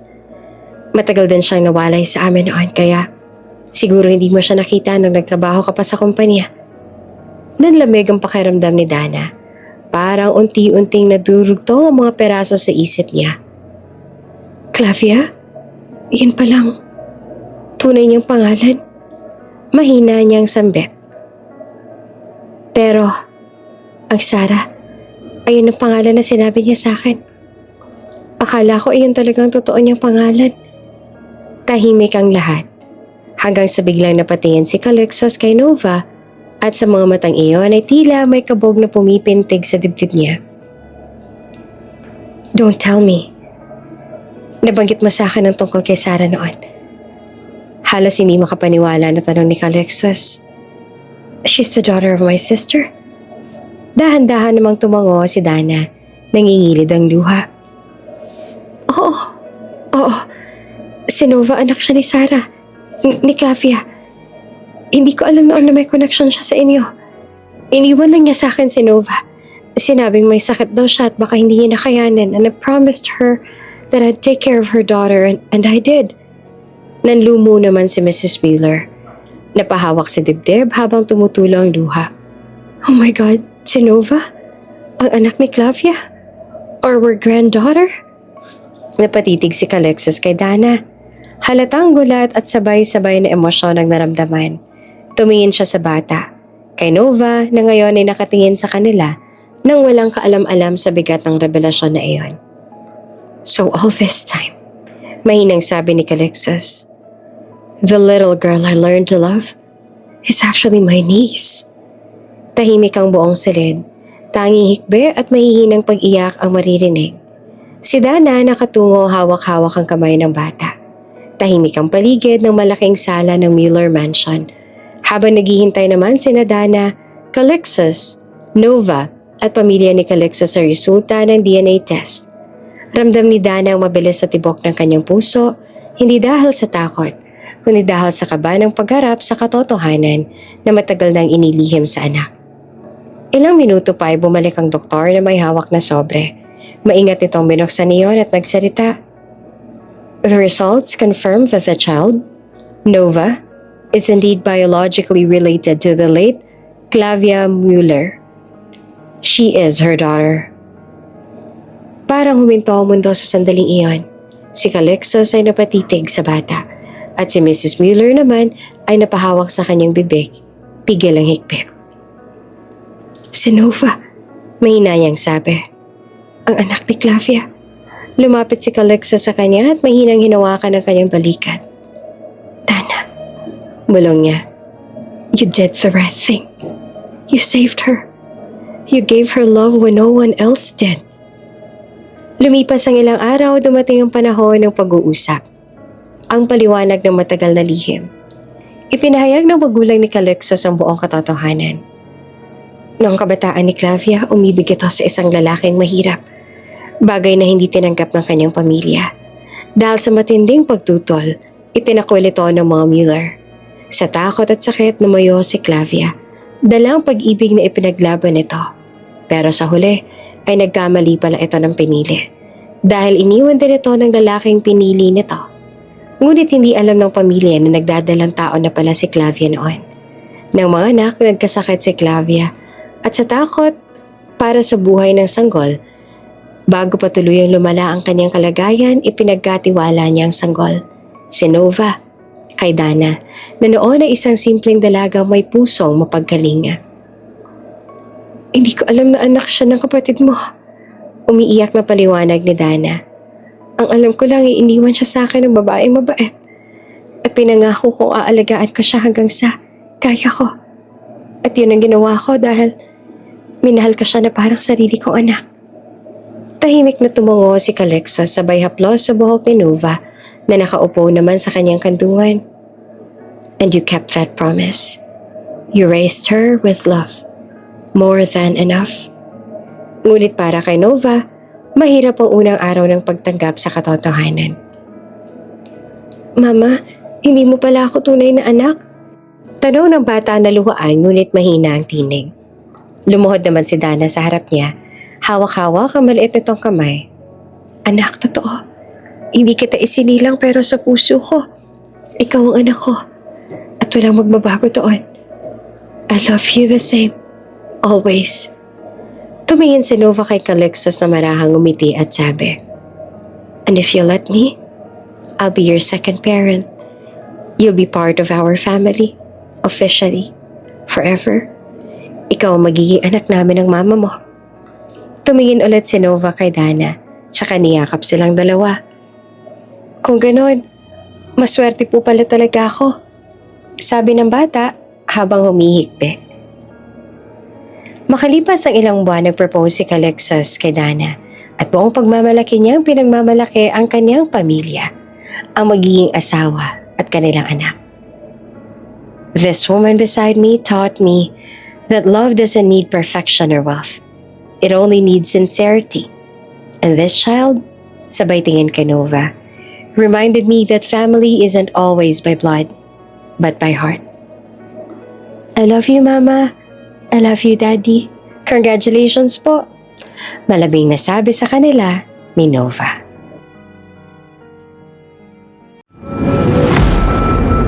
Kung Kung bago ka pa lang sa channel na ito, Ate Jane TV, huwag kalimutang pindutin ang notification bell and subscribe button.